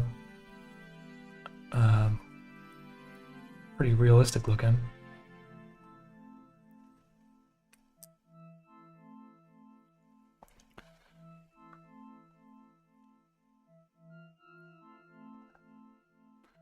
Demosphere. You've been making music for 9 years and haven't released any of it because it doesn't have a sound I'm happy with. Man, you know, here's the thing with making music. I hear musicians, like, I have like a whole playlist of music that I like to listen to, and I'm always thinking about, to myself, I'm always like, you know what, my music actually doesn't sound good enough. Like, it doesn't sound like the music that I listen to. I don't want, you know, like, I never feel like I've actually made something that sounds as good as something I've heard on Spotify, you know, by, you know, a musician that I like, such as Boards of Canada or you know, Lorne or some other musician that's this electronic musician, right? And the thing is, I release it anyway because I'm never gonna be able to make something that's something that I'm not gonna be able to recreate someone else's style ever, and I have to, you know, you just have to come to terms with that's just the way that you sound, you know, and it's gonna take a long time. I mean, you've been working on music for 9 years, so I'm assuming after 9 years you probably have good understanding of like how things, you know, how to make a composition or where to play sounds in the mix and the sound frequencies and all that. But in terms of releasing music, of course, you don't have to release music. If you just make music for yourself, that's totally cool too. But if you just kind of, you had to come over the fact that you may not ever be able to make something as good as you want it to sound, you know? The thing is, though, other people listening to your music are not going to hear those thoughts that are in your head. And they're going to hear the music and be like, oh shit, I like this, you know? And that's it. I actually, you know, I started thinking about it, and I listen to a lot of music that actually the production value is not that great. But I still like listening to the song, you know? And that's just my philosophy on it, you know. Take it for what it is, I guess. Edith SS, thank you very much for the MX100. I'm not really sure what currency that is, but I really appreciate the support.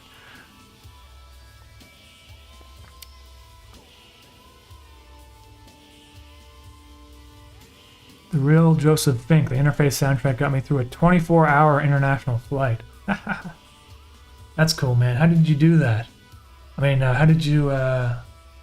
24-hour flights are brutal, man. I had to... Okay, when I was 16 years old, I went to go visit my grandfather in New Delhi, India.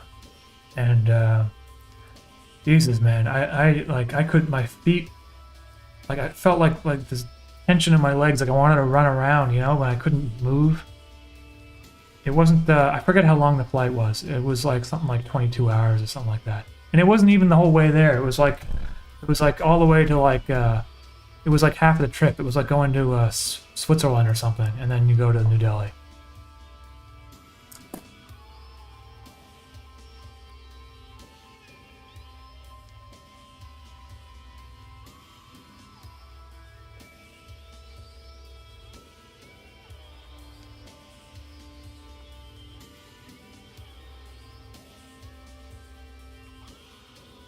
Demosphere. It's I worry about not having a style I can call my own. Well, I mean, my style is just whatever I like making in terms of music. I mean, I don't really think too much about a particular style. I mean, some musicians, they like, I'm gonna like make music in this genre of music, you know, it's gonna be it's going to be like this particular, it's going to be like,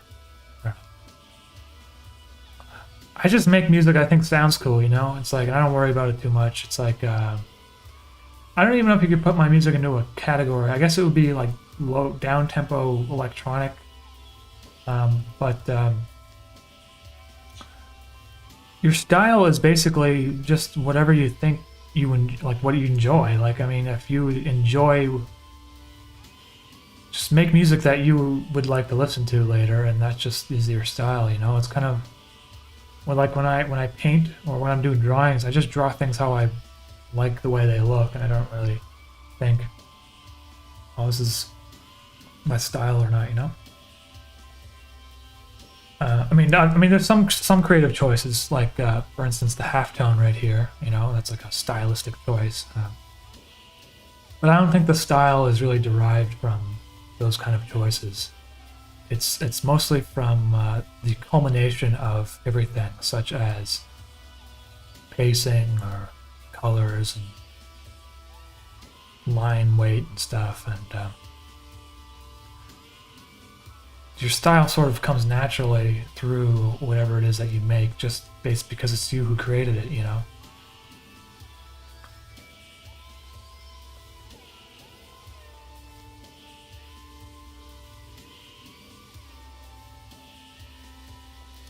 Favorite Akira Yamaoka song?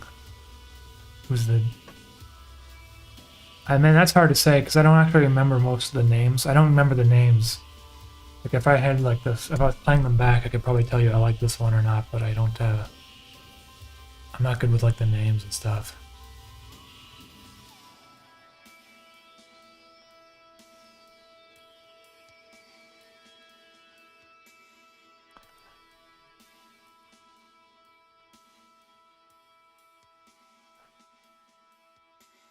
I remember when, I think it was Silent Hill 3 maybe, or Silent Hill 2 came out. They had like this like 10-minute, 11-minute trailer for it, and it featured a lot of music from him, and I just thought it was the coolest thing ever. I played that back a lot. It was all like in Japanese though, like I didn't understand what they were saying. Like, I don't even know if you can find this video anymore on the internet.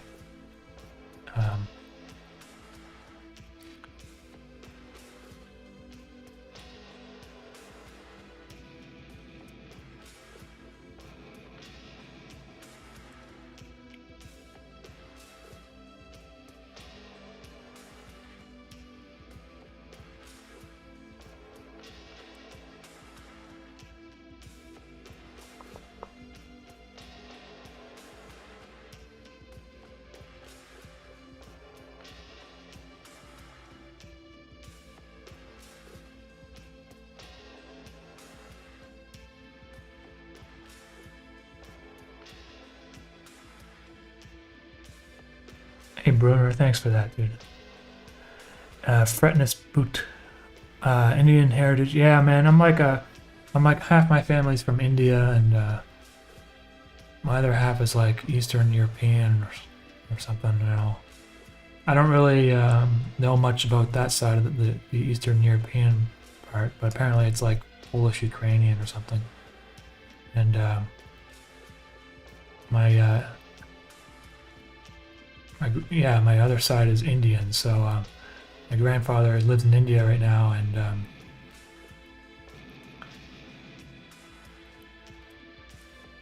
I went to India once when I was 16, and I was thinking maybe I'll go back again, but with all these travel restrictions right now, it's just been really difficult, so I might have to wait. Hopefully not too long though, because I mean my grandpa is getting pretty old now.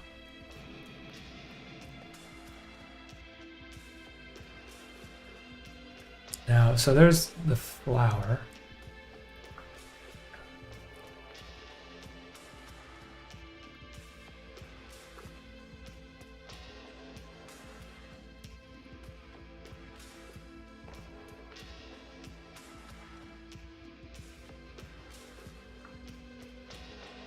So I like how that looks in terms of, you know, but the thing is with this animation is I have to draw that in 2 more times so that it kind of has like a textural flow to it, you know?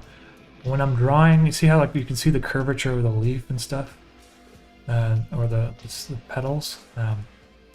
It kind of like it makes it look volumetric, even though I'm just using 2 colors.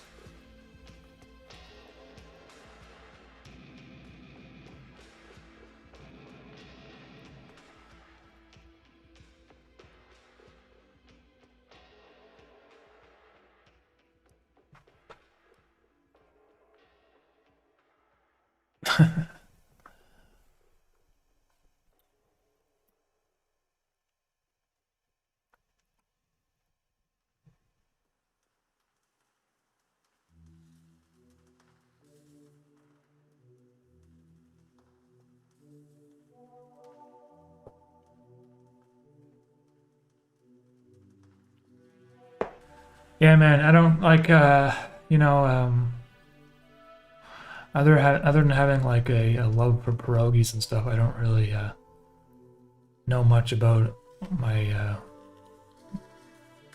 my grandfather was on my dad's side was Ukrainian, and, but Ukrainian immigrants that originally were from Western Canada that moved to Nova Scotia.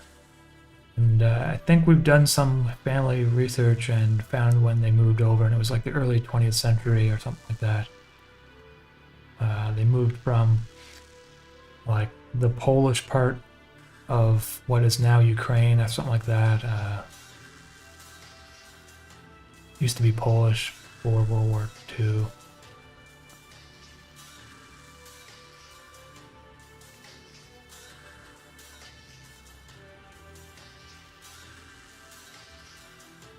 Went to Poland and to visit Carolina's grandparents there.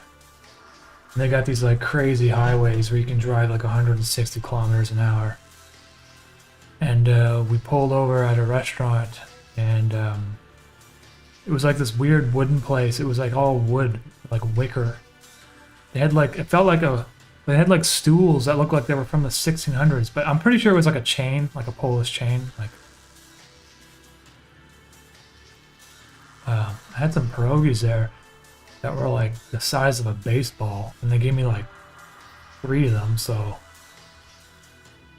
I was like falling asleep afterwards, man, but it was delicious, I gotta say, you know.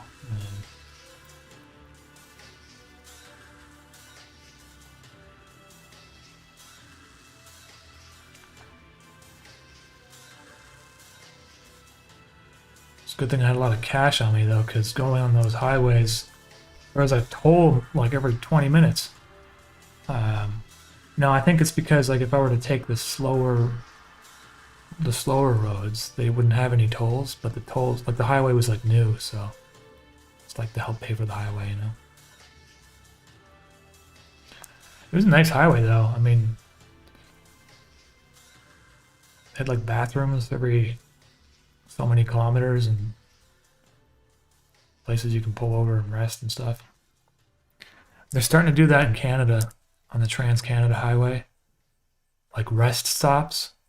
They didn't have that before. I mean, you would have like, they would have, it's different though, because like we have gas stations here with like, you know, Tim Hortons and McDonald's and stuff. That would be like the traditional sort of. But now we just have like, you can like go to a bathroom without having to go into a place, you know. And they're clean because they like maintain them and stuff.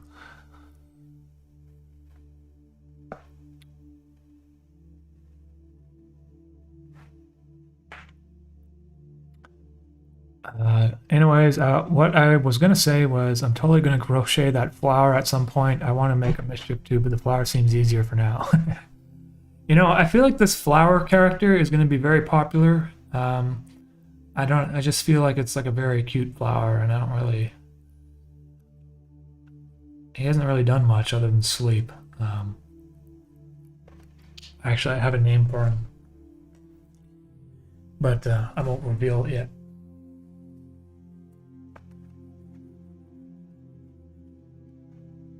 I gotta do that one more time. Oh man, it's already 7 o'clock. I just thought I was going to be streaming for like an hour. It's already been like 2 hours and a half. I'm going to finish up this flower and then I'm going to call it quits, I think, for today. Oh, are you Canadian? Yes, I'm Canadian. I used to live in Nova Scotia, and then I went to art school, and then I graduated, and then my first job, the first person to hire me was in Montreal, the company, so I decided to move to Montreal, and then here I am in Montreal. And I like Montreal, so I'm probably going to stay here. For now, anyway. Nova Scotia has gotten really expensive to live in since then, which is kind of a shame. A lot of people in Toronto and stuff apparently are all moving over to Nova Scotia. They realized they're going to be remote working. They don't have to do it inside of a city.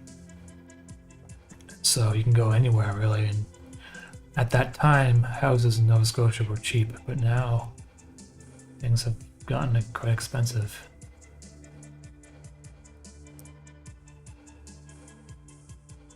Canada's kind of a friggin' shit show right now in terms of housing.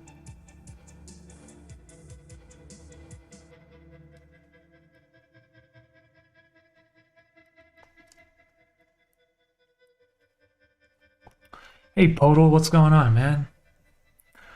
For those who don't know, Podal is another animator you might want to check out. He makes some pretty cool, surreal stuff on YouTube.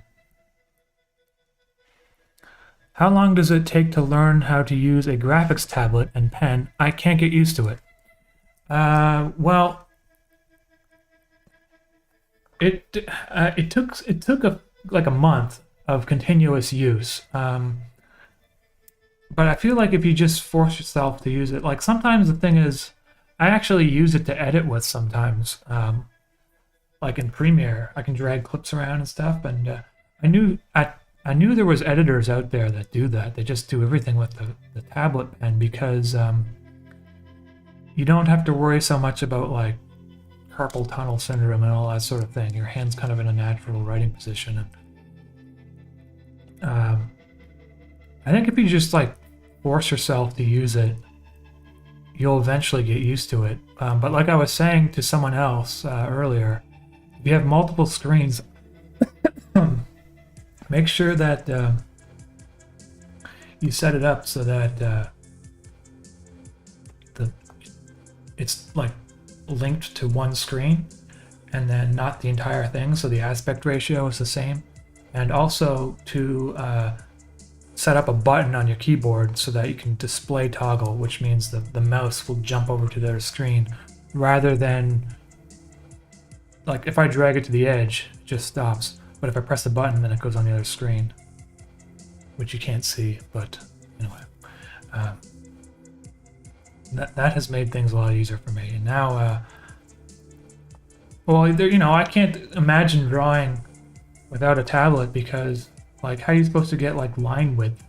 If you press hard, you get this nice natural look to it. So,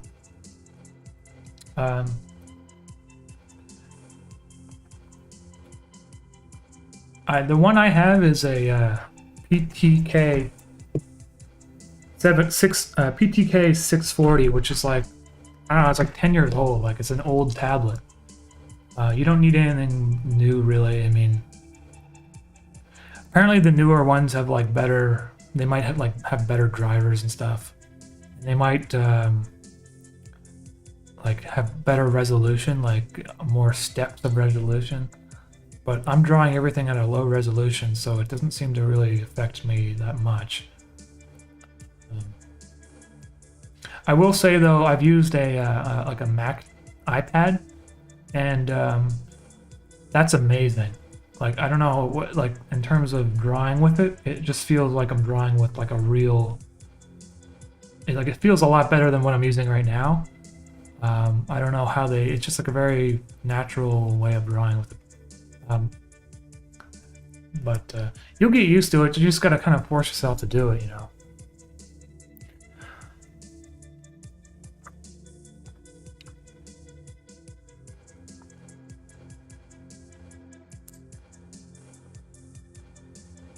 Is it just you who does the voices with the modulator?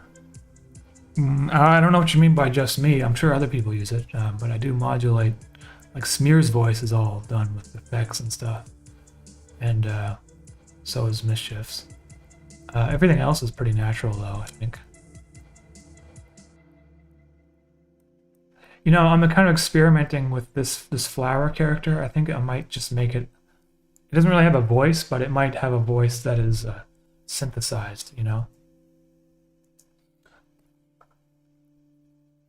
Like I'm gonna use my synthesizer to, like when he's sleeping in the first episode, he kind of makes like, it's all done with the synthesizer. So it might be cool to give him like a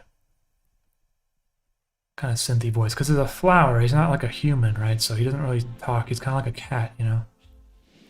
But he might be able to make noises that you can sort of interpret as he's happy or whatever.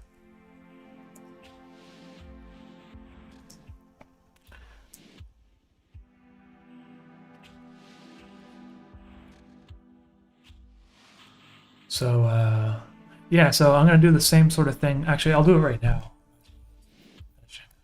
To Smear's jacket, so that you can get to see the sense of his like form rather than just being this black void, you know?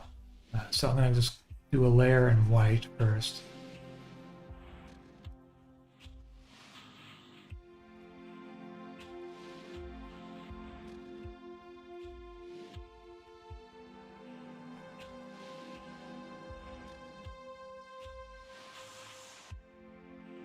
So that's kind of the shape of his arm there.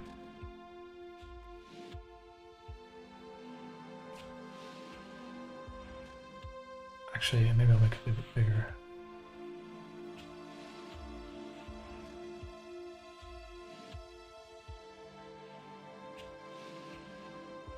I'll leave a black line there so you can make out that there's an arm.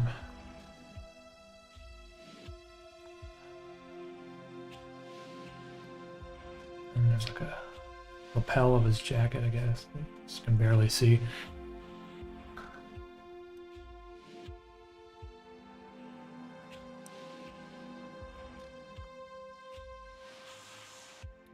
How do you export art and videos low res without it aliasing very badly? So if you make your workspace a certain resolution, and you make your Premiere file a certain resolution, then if you're animating in the style that I'm doing, which is with Photoshop, then you're probably fine. But let me just show you something quickly in After Effects.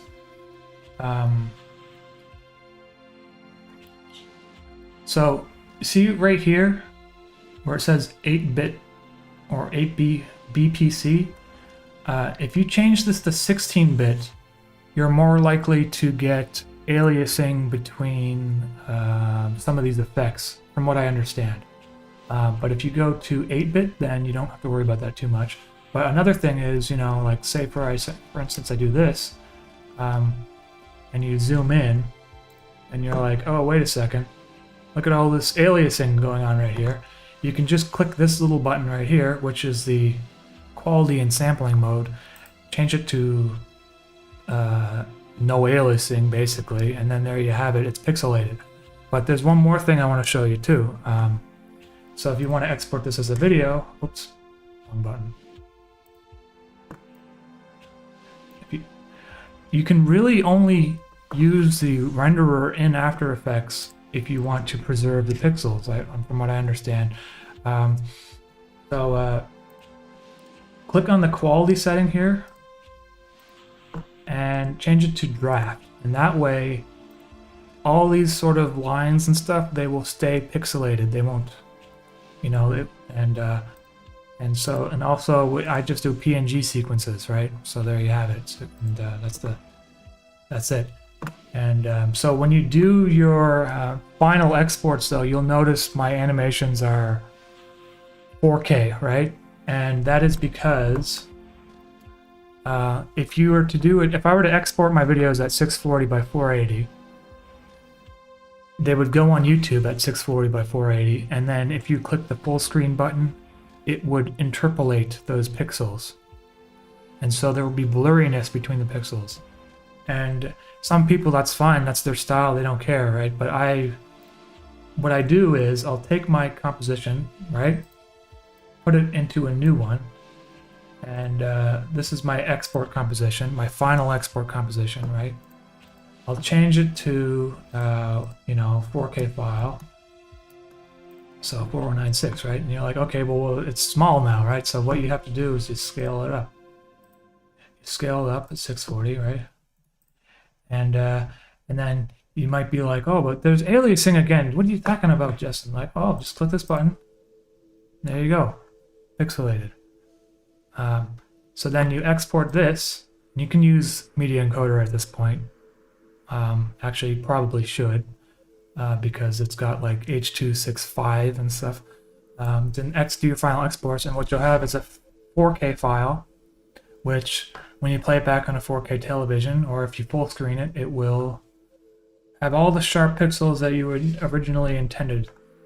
And that's my secret there. So, I've showed people that in the past, but I don't usually get into that sort of technical aspect of, and there's another thing you should be aware of too, is in your project settings here, make sure you're using the right working space, because it can actually change your colors. So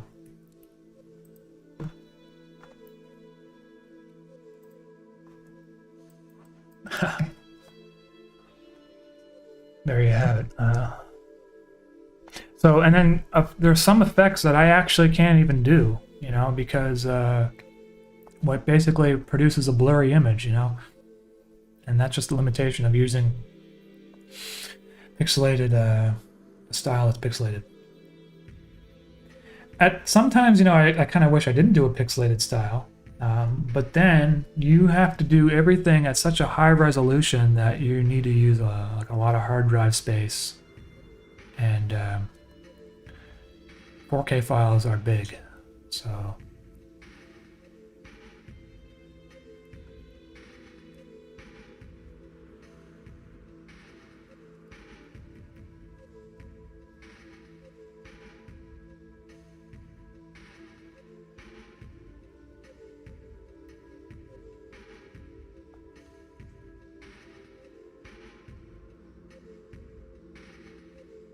Okay, you'll see here that I will add similar texture that I did to the flower to his jacket, and it'll just make it look cool. So it's not perfect, like it looks like shit right now, but once I get once I darken it up, it'll look nice. But I'm just going to rotate the screen so I can do it at a more natural angle.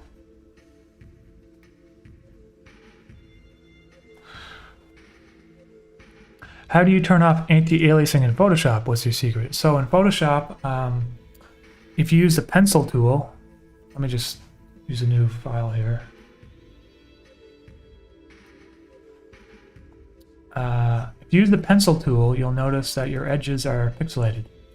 But you also have to change your eraser to pencil mode, so that, because if my eraser is in brush mode, then my eraser will be very soft, as you can see, right? So change it to pencil mode. And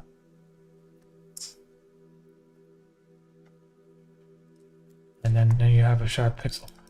Now, alternatively, you could use a brush. You could use the brush tool and just set the mode here to dissolve.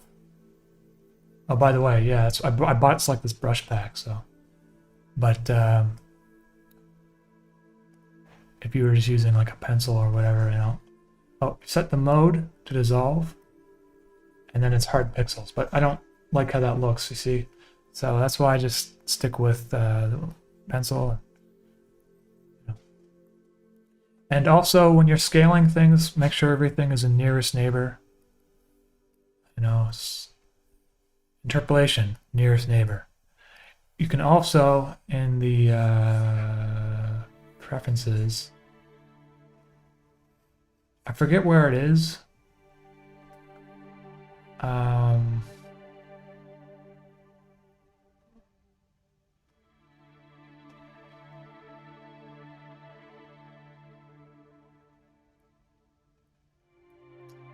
I forget where it is, but there's like a you can set like the default interpretation to be nearest neighbor. I'm pretty sure somewhere. I just don't know exactly where it is. Oh, right here in the general image interpolation nearest neighbor. So that's like if you were to make a smart object, it would do all the scaling with nearest neighbor.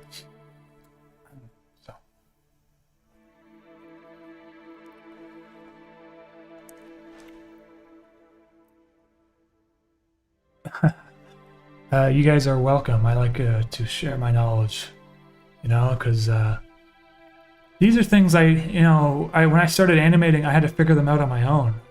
There was no one really doing, like, well, there were some people that were doing pixelated drawings, but if you look closely at their videos, they would do it like wrong, basically. Like there'd be moments where it's blurry, or if they were to animate something moving left to right, there would actually be motion blur interpolation in between the pixels and that sort of thing. So it took me a long time to figure out how to do it right. And that's why I had to redo some shots. You probably haven't noticed this, but in the original interface videos, there's a few moments where I made some mistakes. And actually, I was going a little bit crazy because I was like obsessing over the pixels. And it was like, no one's going to notice this stuff except for me, right? Anyway.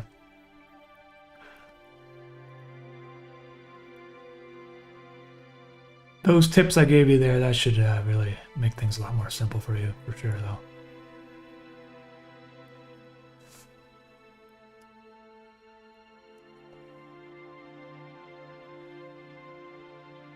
Blizzard of Eyes. Hey, welcome to the channel, and no worries if it took you this long to find.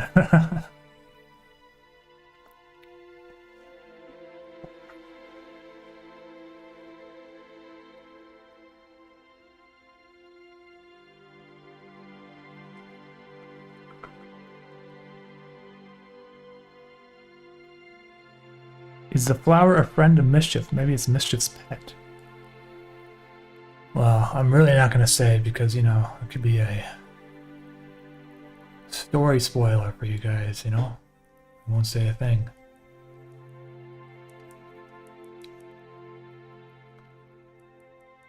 Mischief is a flower. I'm not saying that the flower is Mischief, though. It's not the case. I will say that much.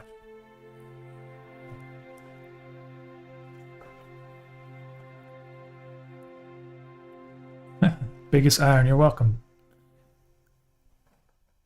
Have you tried psychedelics? I don't know, man. I hope my mom's not watching this channel, because definitely did not. But I can't get into the details about that, really.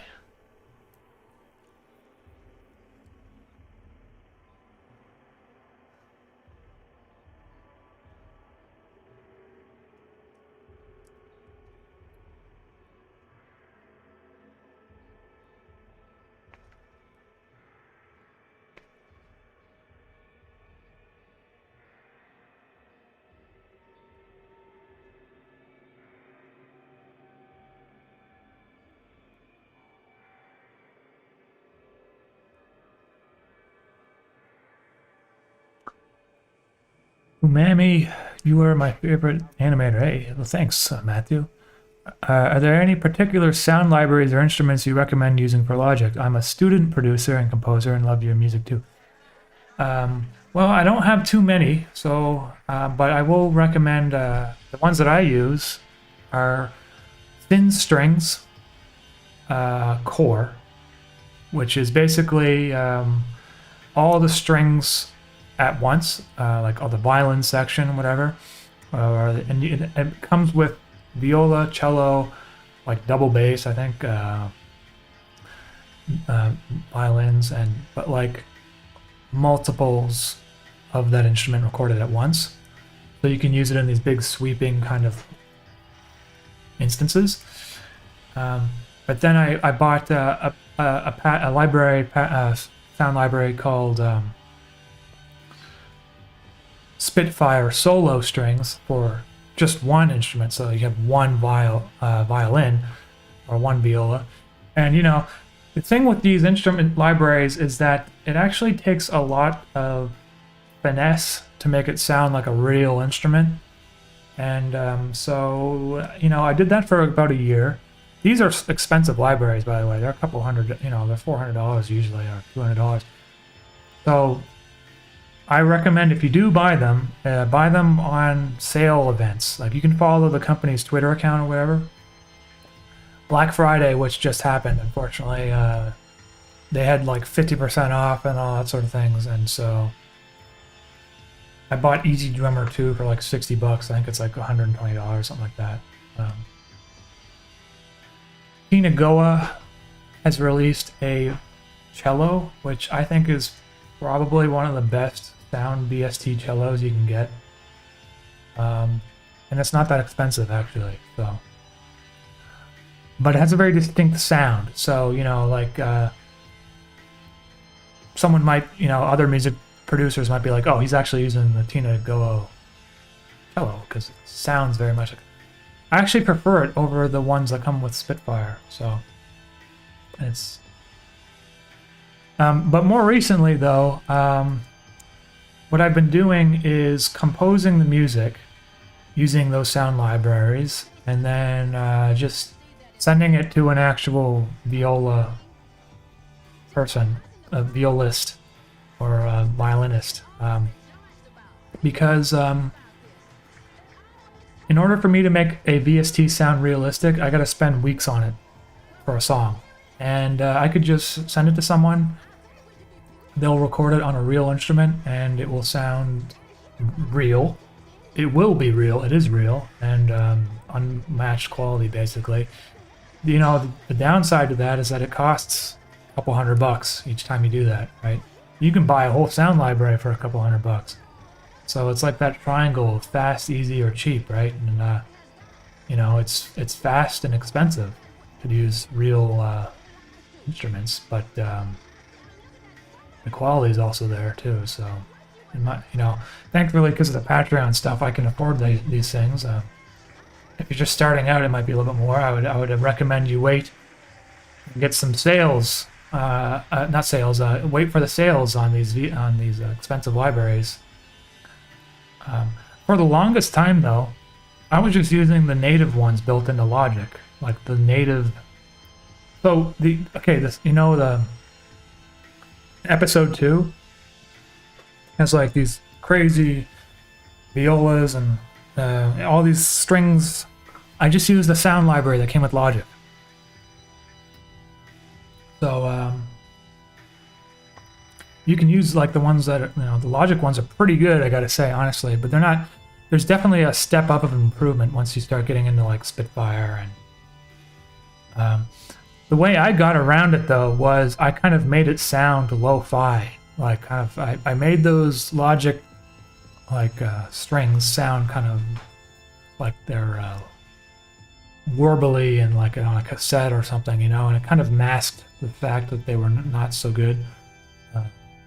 But, you know, man, like, if you're a student, I would just stick with the free ones in Logic and use your student discount if you do. You might even get a student discount on some of these things. Yeah, so I'm like rambling about these sound libraries. The Sing Strings makes some good ones. Spitfire also makes some good ones. Also, Spitfire has some free sound libraries that you don't even need to pay for, called Spitfire Labs. And they have some strings in there that are completely free. So and they also sound great. So check those ones out. I think they got like a BBC like strings library or something like that, and it's free. I think it's free.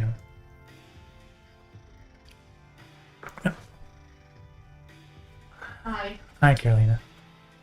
Carolina came to say hello. I didn't really, but I'm looking for the other cat. The cats are missing. Gruff, thank you. I'm missing some comments here. Hold on. What is the worst and best soup? Yeah, I think the worst soup is probably like onion soup, maybe. Or I don't know, like probably like the worst soup.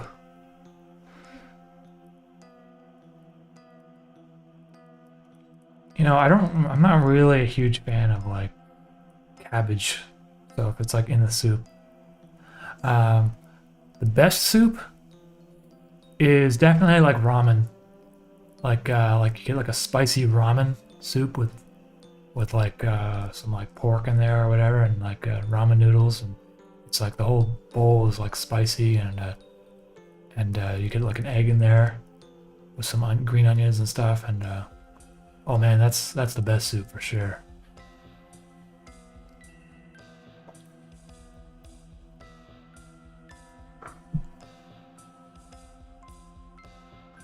And I made turkey recently, and I made like a stock out of the gravy, like the leftover bones and stuff, and I've been making like ramen with the stock, and it's good.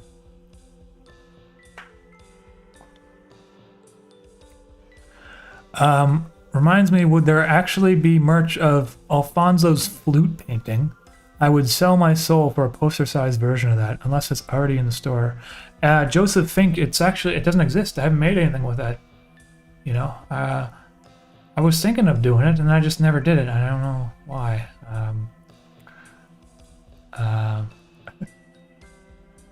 Do you think I should? Yeah, I could just like make it, and it's very easy. I could just add it, you know.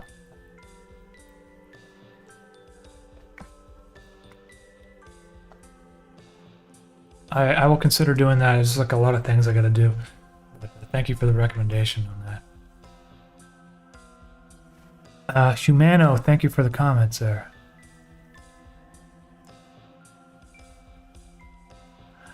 Humano, I have a tablet in my house. What advice can you give me to start to work? Well, I've already actually kind of covered that a few times on this particular live stream, but what kind of work do you want to do? Like animation or?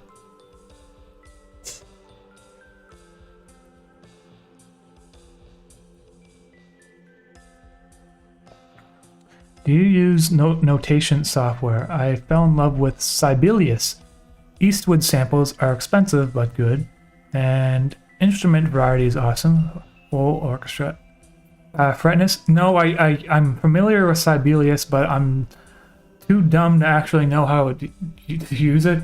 And what I just do is I just use Logic's like built-in kind of music notation thing, because you can do sort of the same thing in Logic. It just translates your MIDI files, and all you have to do is like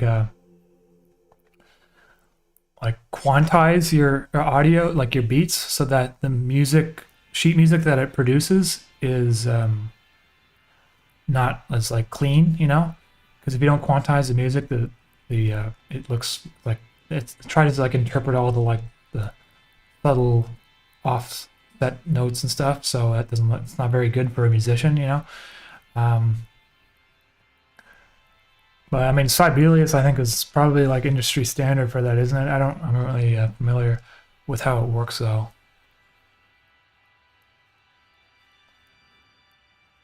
And also, I'm a composer in the sense that I kind of play things live and then I record it to MIDI. I don't think I can. I don't like sit down and think, oh, I'm gonna make this note this long and then this note here and then this note like, you know, A minor or whatever. Like it's not how I work. So I kind of come up with compositions like on the spot rather than thinking about them ahead of time. Sometimes I just have a little section of something and I'll save it, you know, for a future song, whatever.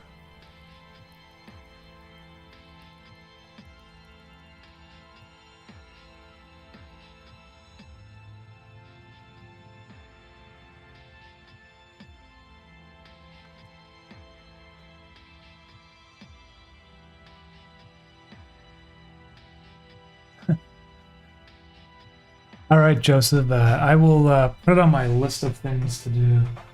I got a board, a note board down here. Let's see.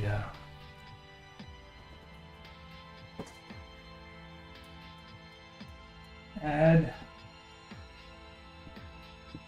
me Alfonso. Okay. Also on my board is make Blu-rays of interface, which I'm like close to finishing. I have to just do the actual Blu-ray file, which is kind of a hard thing to do these days because all the software is not supported anymore. But the VHS tapes I made are being made right now for interface, but the Blu-rays I have to because I have to like design the artwork for the box, and everything's very specifically has a template, so it takes me a while to do these things, and it will get done probably like spring of 2022. I'll have some interface Blu-rays stuff ready to go.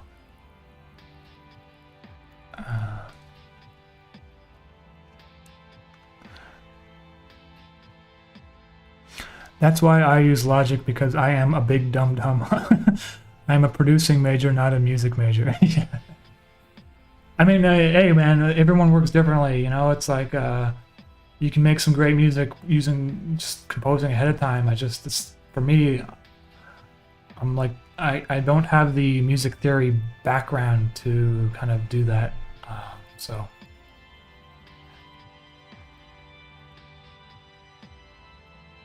Okay, now let's see how this looks.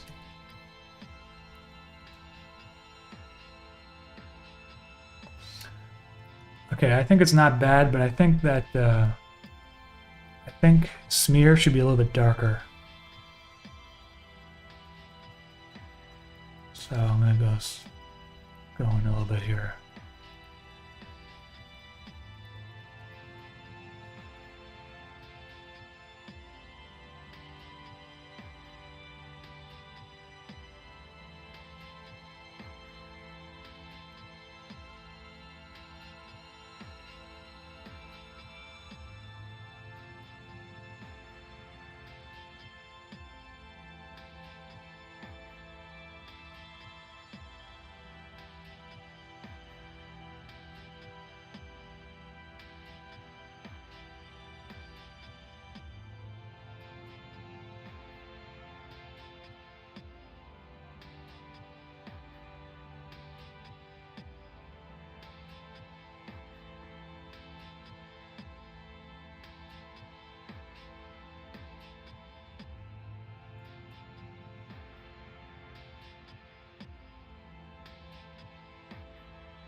If you're looking for dedicated notation software, try MuseScore. It's a little jank, but I think it does a good job, and it's free.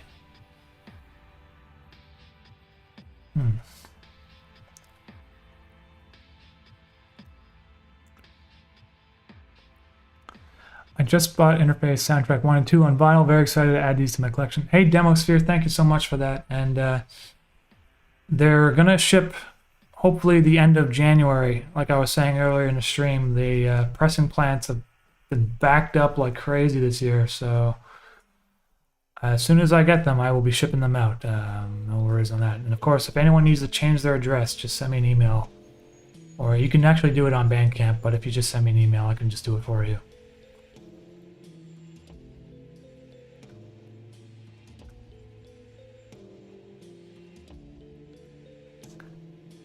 Yeah, Matthew Garcia's VHS tapes are coming.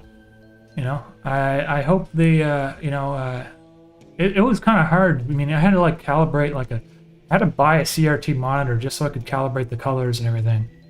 And I'm really hoping that it turns out good, because you know, you send them a digital file that gets put onto VHS tapes basically, and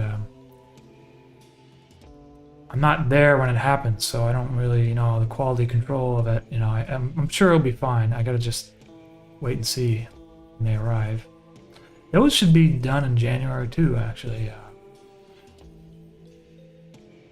I don't think there's a big backup for VHS tapes. Not yet, anyway. I mean, maybe in like a couple of years. I don't know. Like, these things are like catching on again. It's really weird.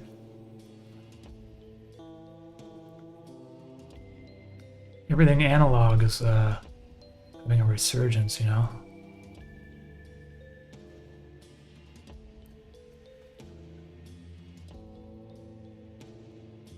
I've only ordered like 200, and I think I might sell out really quick.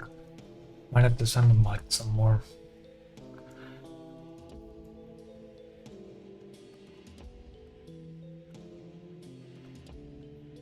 Okay, so there we go.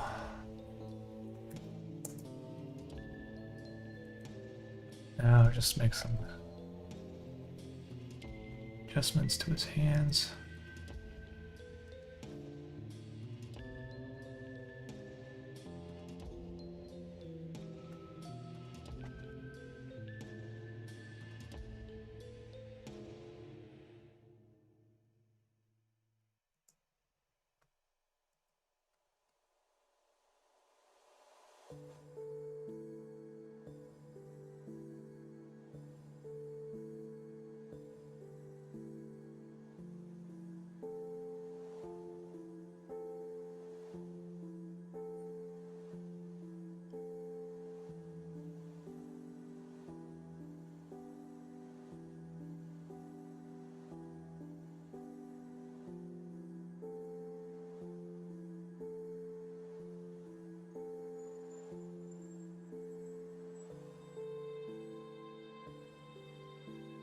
Okay.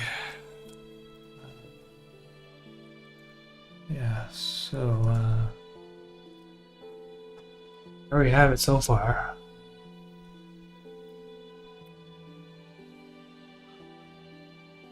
Oh yeah, and the puzzles should be shipping too soon. I mean, those also got delayed. Everything was delayed, like everything this year.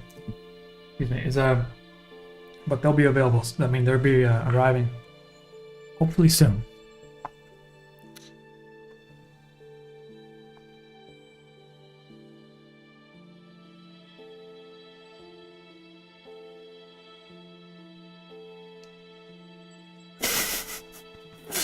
Gonna get the VHS and hide them in my attic for my future children to stumble upon so they can experience fear, catharsis, and awe in a single afternoon.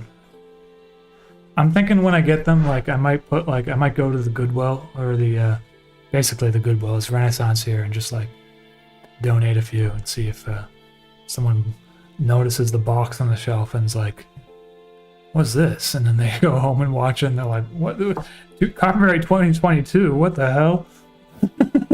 what this just came out.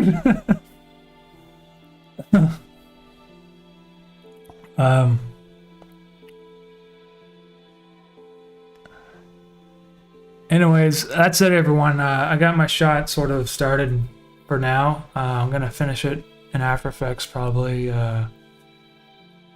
tomorrow or the day after tomorrow or this week or whatever. I don't know. I'm gonna stop streaming. So thank you everyone for hanging out and chatting with me today, and everyone who super chatted and stuff like that. Hope you have a happy New Year's and take it easy, and hopefully none of you get this Omicron variant, which I don't know what I quite think about. And alright everyone, have a good night, and I'll talk to you all next time. Bye bye.